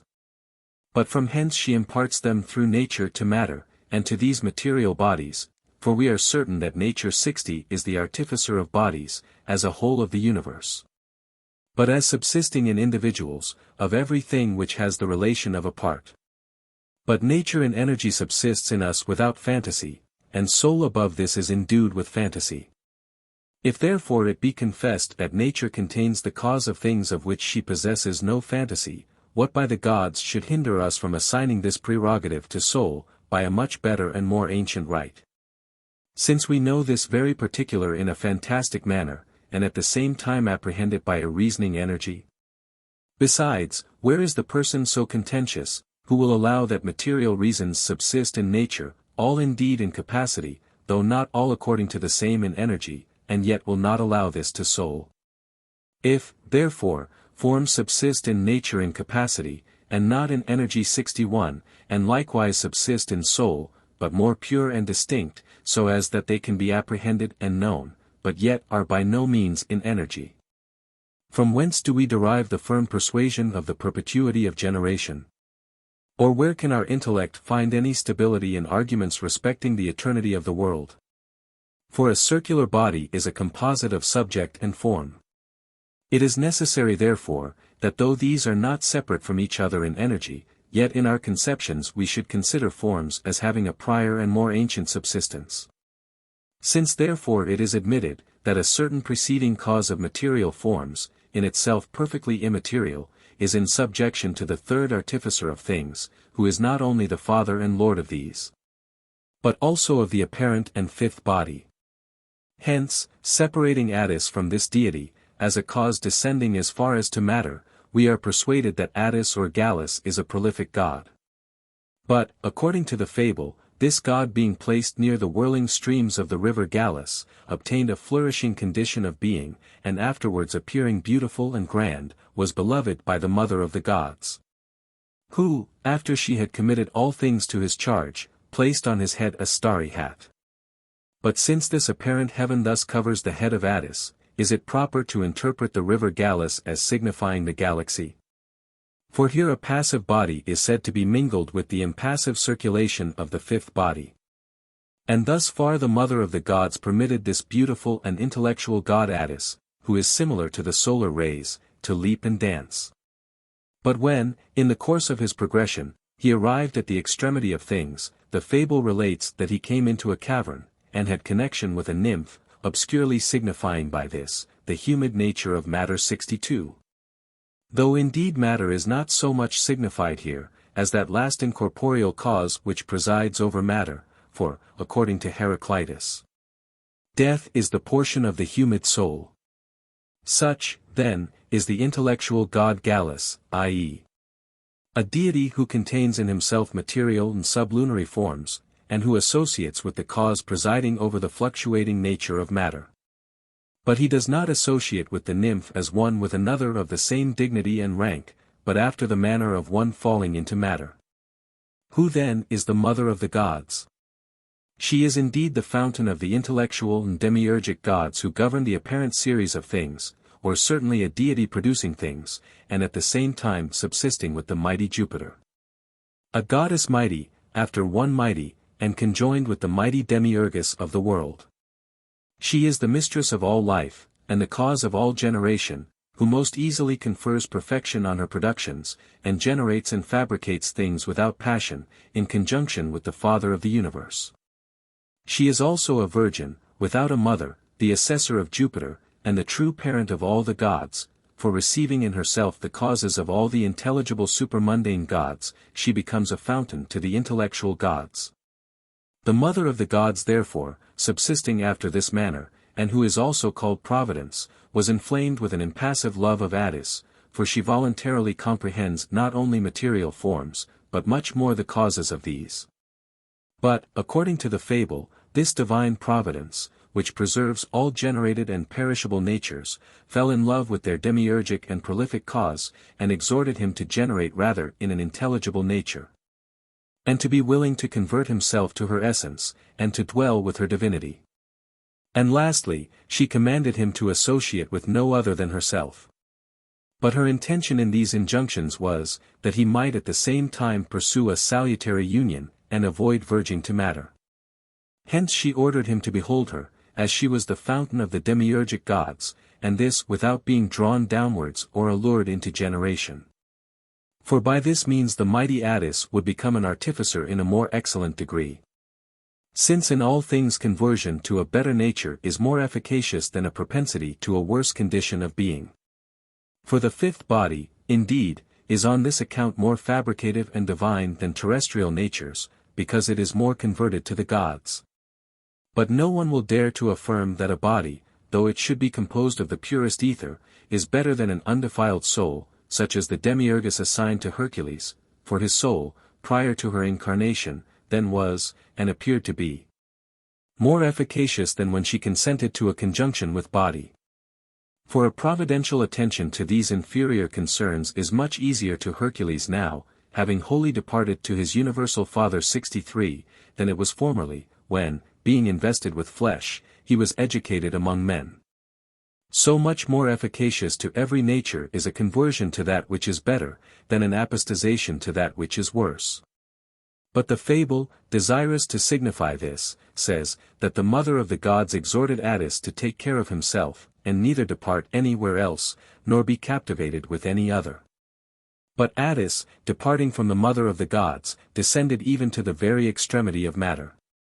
Hence, since it was necessary that infinity should, some time or other, be restrained and stop in its progression, Koriba, or the mighty sun, who has the same establishment as the mother of the gods, who fabricated, and providentially governs all things in conjunction with her, and who performs nothing without her, persuaded the lion to announce the descent of Attis into the lowest matter. Who then is the lion? We are told for a certainty that he was yellow. He is therefore a cause presiding over a hot and fiery nature, which cause was hereafter to contend with a nymph and emulate her association with Attis. But who the nymph is, we have already explained, and the lion is said to be subservient to the demiurgic providence of things, i.e. without doubt, to the mother of the gods. And afterwards by his detecting and betraying Attis, to have been the cause of his castration. But castration 64 is a certain repression of infinity, for things in generation are not established in bounded forms, and restrained by a demiurgic providence, without that which is called the insanity of Attis.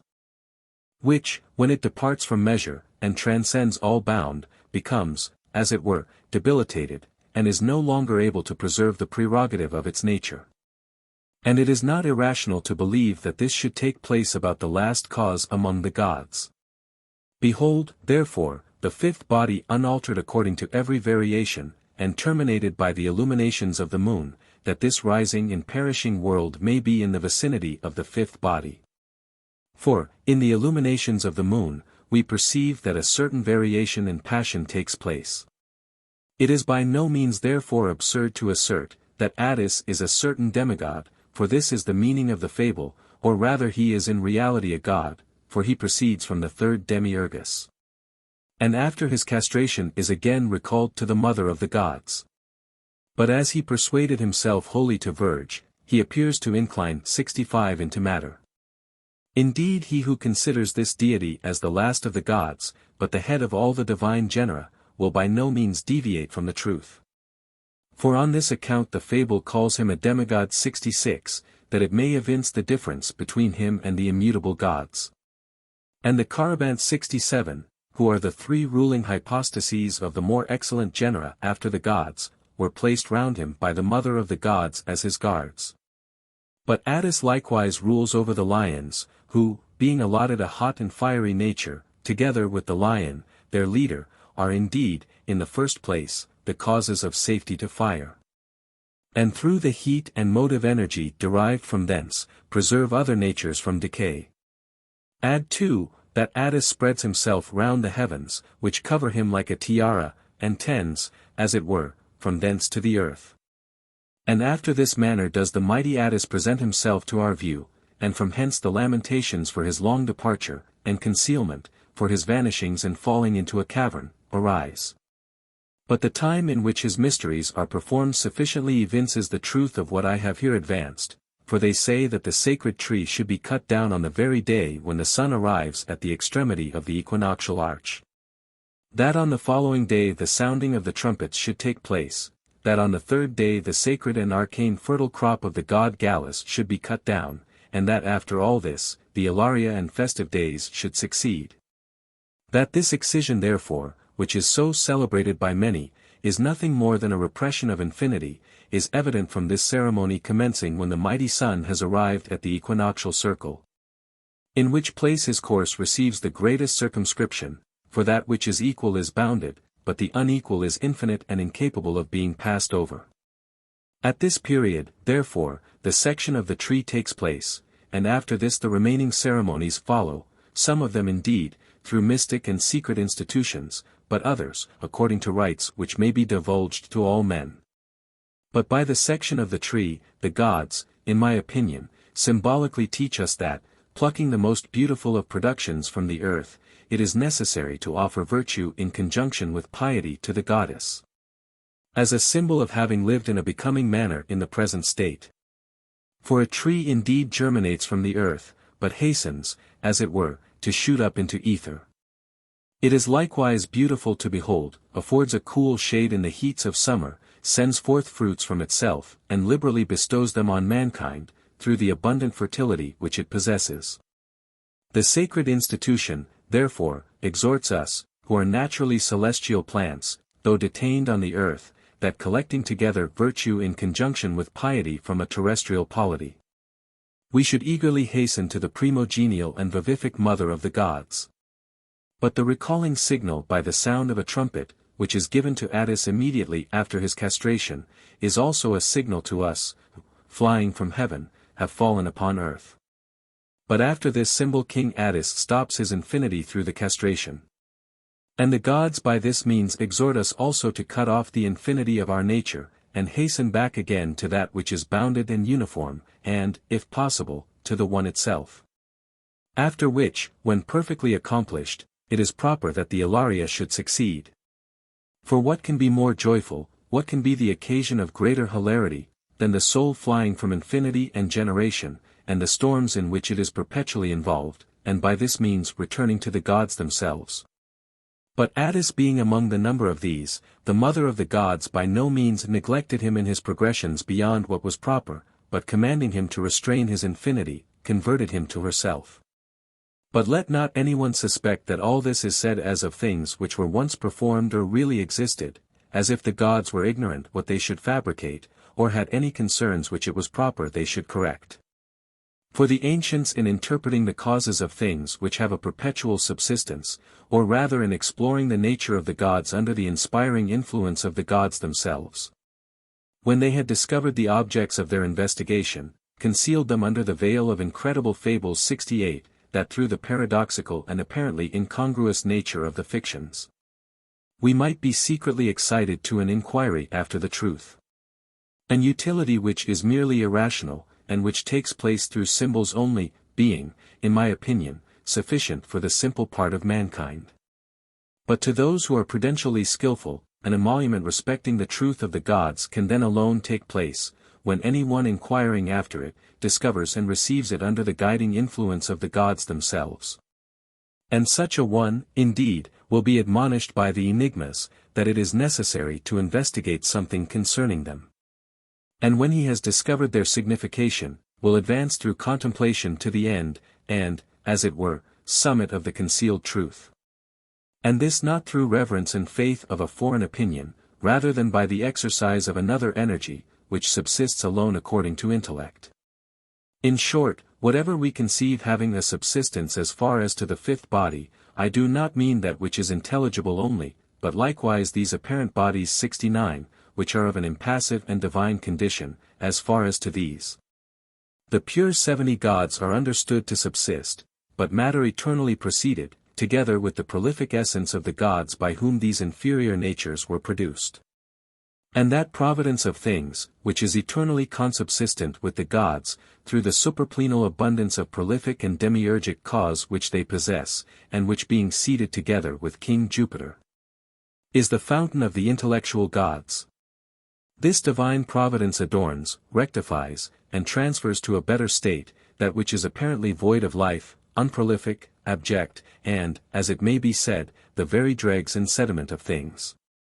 And this it accomplishes through that which is last in the gods, and in which all their essences end. For Attis having a tiara ornamented with stars, evidently implies that he establishes, as the beginning of his government, the visible allotments of all the gods in this apparent world.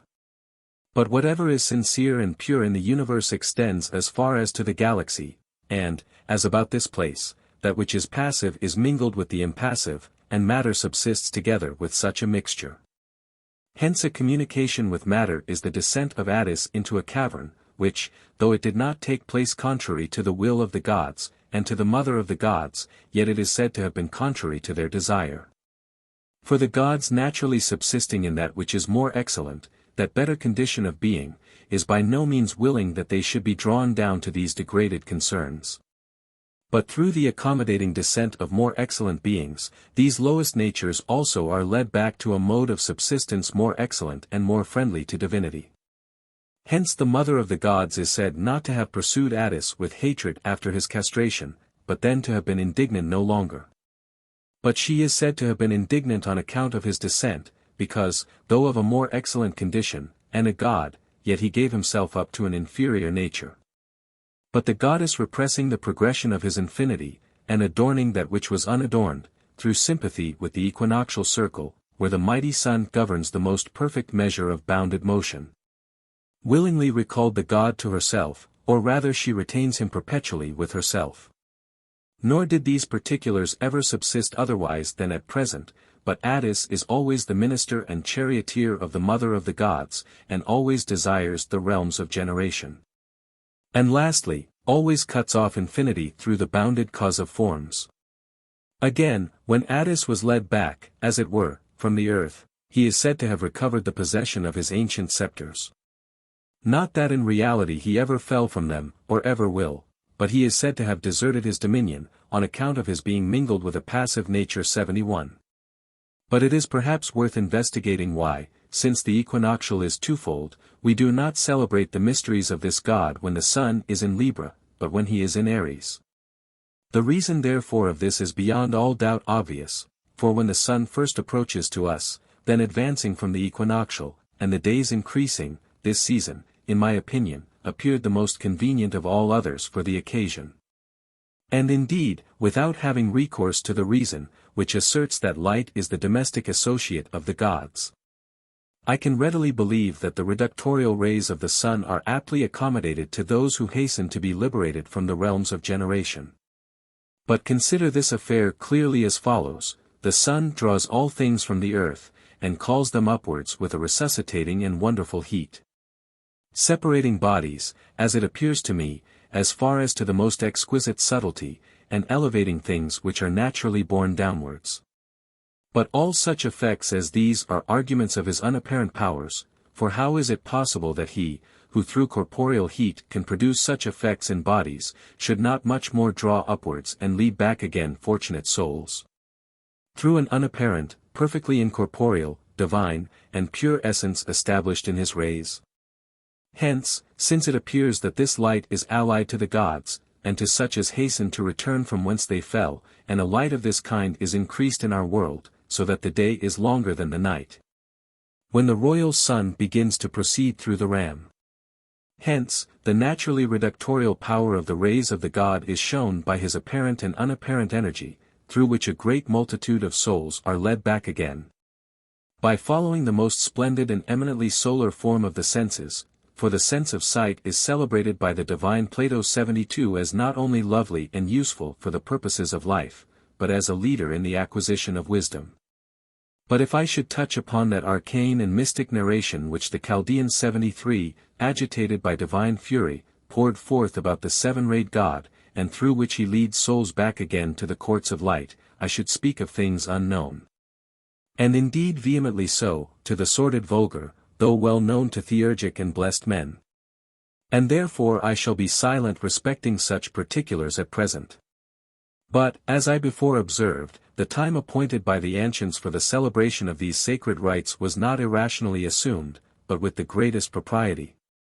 And agreeable to the most perfect reason, and an argument for the truth of this may be derived from considering, that the venerable and arcane mysteries of Ceres and Proserpine 74 are celebrated when the sun is in Libra.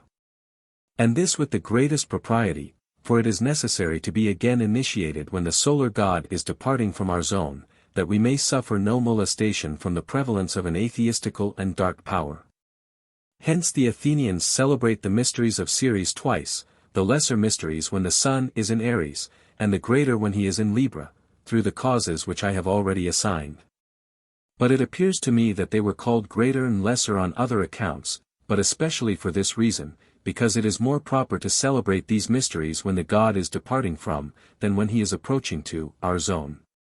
Hence, in the lesser mysteries, the Praetelia 75 of initiation take place, and this so far only as is sufficient for the purposes of recollection, as the saving and reductorial god is at this period present. But a little after this, continued lustrations, and the performance of holy ceremonies belonging to the sacred mysteries, succeed, but when the god departs from us to the region of the Antichthones. Then the very summit of the mysteries receives its consummation. But see how, as in the mysteries of Gallus, the cause of generation is cut off, so among the Athenians, those who are concerned in the arcana are perfectly holy. And the Hierophant who presides over these entirely abstains from all generation, as one to whom a progression into the infinitive by no means belongs, but an essence bounded, and perpetually abiding, contained in one, undecaying and pure. And thus much may suffice respecting particulars of this kind. It now remains that we investigate the sanctity and lustrations belonging to the mysteries of Gallus and the Mother of the Gods, that if we should find anything in these pertaining to our hypothesis we may transfer it from thence. But this, in the first place, appears ridiculous to every one, that the sacred law permits in these mysteries the feeding on flesh, but prohibits the use of vegetables, for are not the latter deprived of, but the former endued with, soul? And is not flesh full of blood and many other things which both the sight and the hearing cannot easily endure? Is not this too the greatest argument in favor of vegetables, that injury to no one results from their use? But no one can feed on flesh without the slaughter of animals, the execution of which must necessarily be attended with affliction and pain. Such are the objections which may be raised by many, and those not of the vulgar of mankind, and these very particulars are now derided by the most impious 76. For, say they, in these rites, the stalks of potherbs may be eaten, but the roots must be rejected, as likewise turnips, and again, figs are allowed, but pomegranates and apples are not permitted to be eaten. As I have often heard many murmuring about particulars of this kind, and have myself formerly started the same objections, I alone among all men seem to owe the tribute of thanks to all the gods, but especially to the Mother of the Gods. Not only on account of her beneficence towards me in other affairs, but for her goodness in not neglecting me as one wandering in darkness.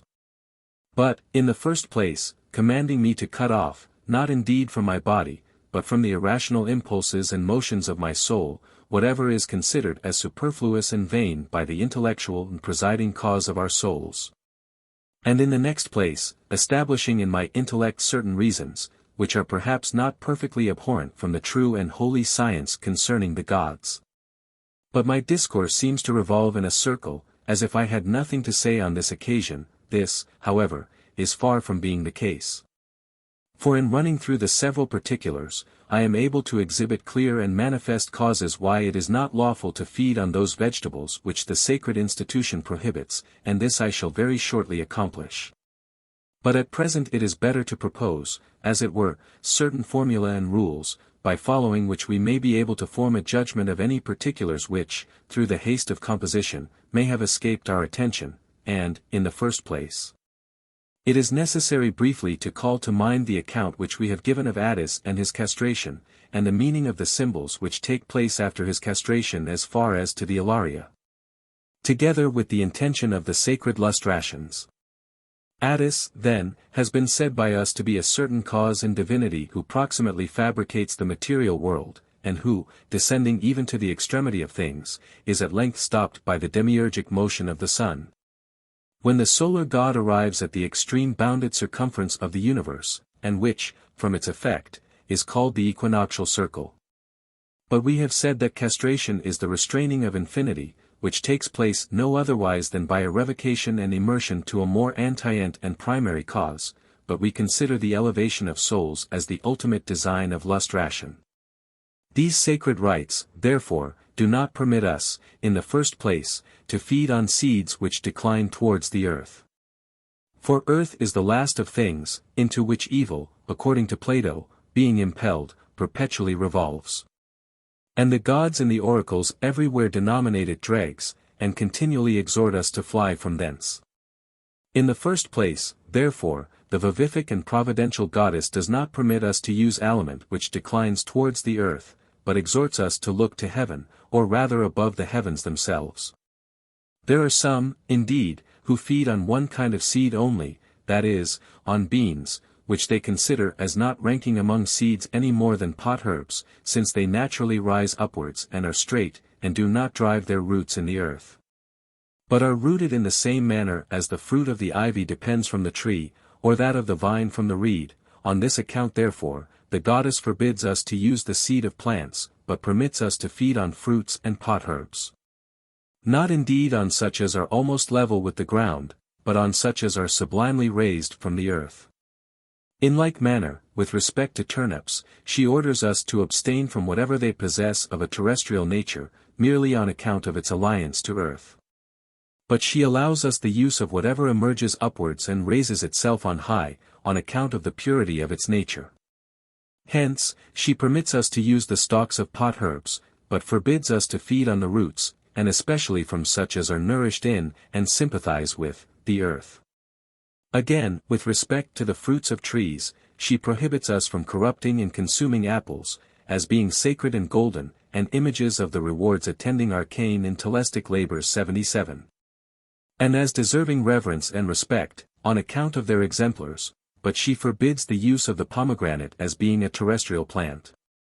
And likewise the fruit of the palm, because, perhaps some one may say, it does not grow in Phrygia, where this sacred institution was first established, but to me, the prohibition seems rather to arise from its being a plant sacred to the sun, and of an undecaying nature, and that on this account it is not assumed in the purifying rites for the nourishment of the body. But after this, we are forbidden to feed on any kind of fish, the reason of which is, a problem in common with us and the Egyptians. But it appears to me, that any one may, with great propriety, always abstain from fish, for two reasons, and especially in purifying ceremonies. In the first place, because it is not proper to feed on things which we sacrifice to the gods. And here, indeed, I shall have no occasion to fear being accused of gluttony, which I recollect was once the case, should any one inquire why we do not frequently sacrifice these to the gods. For we have something to offer in reply to this interrogation. And we sacrifice these, indeed, O blessed man, in certain telestic rites. Just as the Romans sacrifice a horse, and, both Greeks and Romans, many other animals and wild beasts, as, for instance, dogs to Hecate, and among other nations, in telestic sacrifices, such like victims are offered, once or twice a year. But this is not the case in the most honored sacrifices, through which alone we are rendered worthy of entering into communion and banqueting with the gods. Hence, we do not sacrifice fishes in the most venerable rites, because we neither feed on them, nor take any care of their propagation, nor, lastly, have we any herds of fishes, as we have of oxen and sheep. For as these animals are assisted and multiplied through the attention which we pay to them, they are on this account useful to us for other purposes. And for honorable sacrifices to the gods, and this is one reason why I do not think it is proper to feed on fish during the time of the purifying rites. But the other reason, and which, I think, harmonizes better with what has been before said, is this, that fishes being after a certain manner merged in the profundities of the earth, are more terrestrial than seeds. But he who desires to fly away, and soar sublimely above the air to the very summit of the heavens, will justly abhor every thing of this kind, and will pursue and convert himself to natures tending towards the air, and hastening to arduous sublimities, and, that I may speak in poetical language, beholding the heavens. Again, this sacred institution permits us to feed on birds, a few excepted, which happen to be perfectly sacred.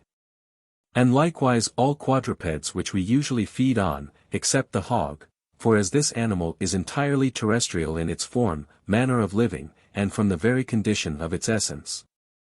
As its flesh is excrementitious and gross 78, on this account it is driven from the sacred feast, for this victim is not undeservedly considered as friendly to the terrestrial gods. Since it is an animal which never beholds the heavens, and is not only unwilling, but is naturally incapable of such a survey. And such are the causes why the divine institution says that it is proper to abstain from certain species of aliment, and which we ourselves understanding, communicate to those who possess a knowledge of the gods. We shall only therefore observe, concerning other particulars, the use of which is permitted, that the sacred institution does not prescribe all things to all. But the divine law, regarding that which is possible to human nature, permits the multitude to use common aliment of this kind. Not that we should all of us necessarily equally abstain in all things, for this perhaps is not easy to be accomplished, but that we should, in the first place, feed on that aliment which the power of the body will readily admit, which, in the second place, we possess the ability of obtaining, and thirdly, to which our will assents. For in sacred rites it is well worth extending the will in such a manner that it may rise above the power of body, and may cheerfully endeavor to comply with the divine institutions. For this, indeed, is eminently conducive to the safety of the soul to pay a much greater attention to itself, than to the salubrity of the body. And even the body, though in a secret manner, will appear to receive by this means greater and more wonderful advantages, for when the soul gives the whole of herself to the gods, and wholly delivers herself to the guidance of better natures, purifying rites, as it appears to me, succeeding, and prior to these, divine institutions taking the lead, nothing farther now prohibiting and impeding. For all things are contained in the gods, and subsist about them, when this is the case, the divine light will immediately shine upon her. But in consequence of her being thus deified, she transfuses a certain vigorous strength into her connate spirit, which, when included, and, as it were, possessing dominion, becomes through this spirit the cause of safety to the whole body. For that all diseases, or at least the greater part, and the greatest, happen from the mutation and erroneous motion of the spirit, will not, I think, be denied by any physician, for, according to some, all diseases, and according to others, the greater part, and the greatest, and the most difficult to be cured, originate from hence. And indeed the oracles of the gods testify the truth of these assertions, when they declare, that through purifying ceremonies, not the soul only, but bodies themselves, become worthy of receiving much assistance and health, for, say they, the mortal vestment of bitter matter will, by this means, be preserved 79. And this the gods in an exhortatory manner, announce to the most holy of theologists. What therefore now remains for us to say, especially since we have composed this oration without any respite in a short part of one night, without any previous reading or meditation on the subject, and without even intending to discourse on these particulars, till we called for these notebooks in order to commit them to writing? The goddess herself is a witness of the truth of my assertion. What then remains for us to accomplish, except recalling the goddess into our memory, together with Minerva and Bacchus, whose festivals the law establishes in these purifying rites? And this indeed took place, in consequence of the authors of these ceremonies perceiving the alliance of Minerva with the mother of the gods, through providential similitude in the essence of each. From perceiving likewise the partial fabrication of Bacchus, which this mighty god receiving from the uniform and stable life of the mighty Jupiter, in consequence of proceeding from him, distributed to all apparent natures, at the same time administering and ruling over every partial fabrication. But it is proper likewise to call to mind, in conjunction with these, Hermes Epaphroditus 80. For thus is this god denominated by the mystics, who are said to kindle lamps in honor of the wise Attis, who, therefore, is so dull of apprehension as not to understand that all things which entirely subsist for the sake of generation are called upward through Hermes and Venus 81. And this recalling power is especially the characteristic of reason. But is not Attis he, who, a little before being imprudent, is now, through his castration, denominated wise? For he was before unwise, because he connected himself with matter, and undertook the government of generation, but he is now wise, because he has adorned with beauty the sordid nature of matter, and has so vanquished its deformity, as to surpass all the imitative art and intelligence of man. But what will be the end of this discourse? Is it not evident that it should close with a hymn to the mighty goddess, a mother of gods and men? O assistant and partner in the throne of mighty Jupiter! O fountain of the intellectual gods! O thou whose nature concurs with the uncontaminated essences of intelligibles, and who, receiving a common cause from all intelligibles, dost impart it to intellectual natures. Vivific goddess, counsel and providence, and the fabricator of our souls. O thou who didst love the mighty Bacchus, who didst preserve the castrated Attis, and when he had fallen into the cavern of earth, didst again lead him upwards to his pristine abode. O thou who art the leader of every good to the intellectual gods, with which thou dost likewise fill this sensible world, and who dost impart to us all possible good in every thing belonging to our nature. Graciously bestow upon all men felicity, the summit of which is the knowledge of the gods, but especially grant to the Roman people in common, that they may wipe away the stains of their impiety. And that they may be blessed with prosperous fortune, which, in conjunction with them, may govern the empire for many thousands of years. But with respect to myself, may the fruit of my cultivation of thy divinity be the possession of truth in dogmata concerning the gods, perfection in theology, in all the actions which I shall undertake, both political and military, virtue, in conjunction with good fortune. And lastly a departure from the present life without pain, and attended with glory, together with good hope of a progression to thy divinity. To the ancient Platonic philosophers. Hail souls triumphant! Truth is all your own. Loved by the wise, to folly's sons unknown. Let ignorance proudly boast her tyrant reign. Her numerous votiries, and her wide domain. Your wisdom scorn, and with barbaric hand spread dire delusion through a falling land. By you inspurred, the glorious talk be mine. To rise from sense, and seek a life divine. From fantasy, the soul's calypso, free. To fail secure on life's tempestuous sea. Led by your doctrines like the Pleiades' light. With guiding radiance streaming through the night. From mighty Neptune's overwhelming ire. Back to the palace of my lawful sire. The end.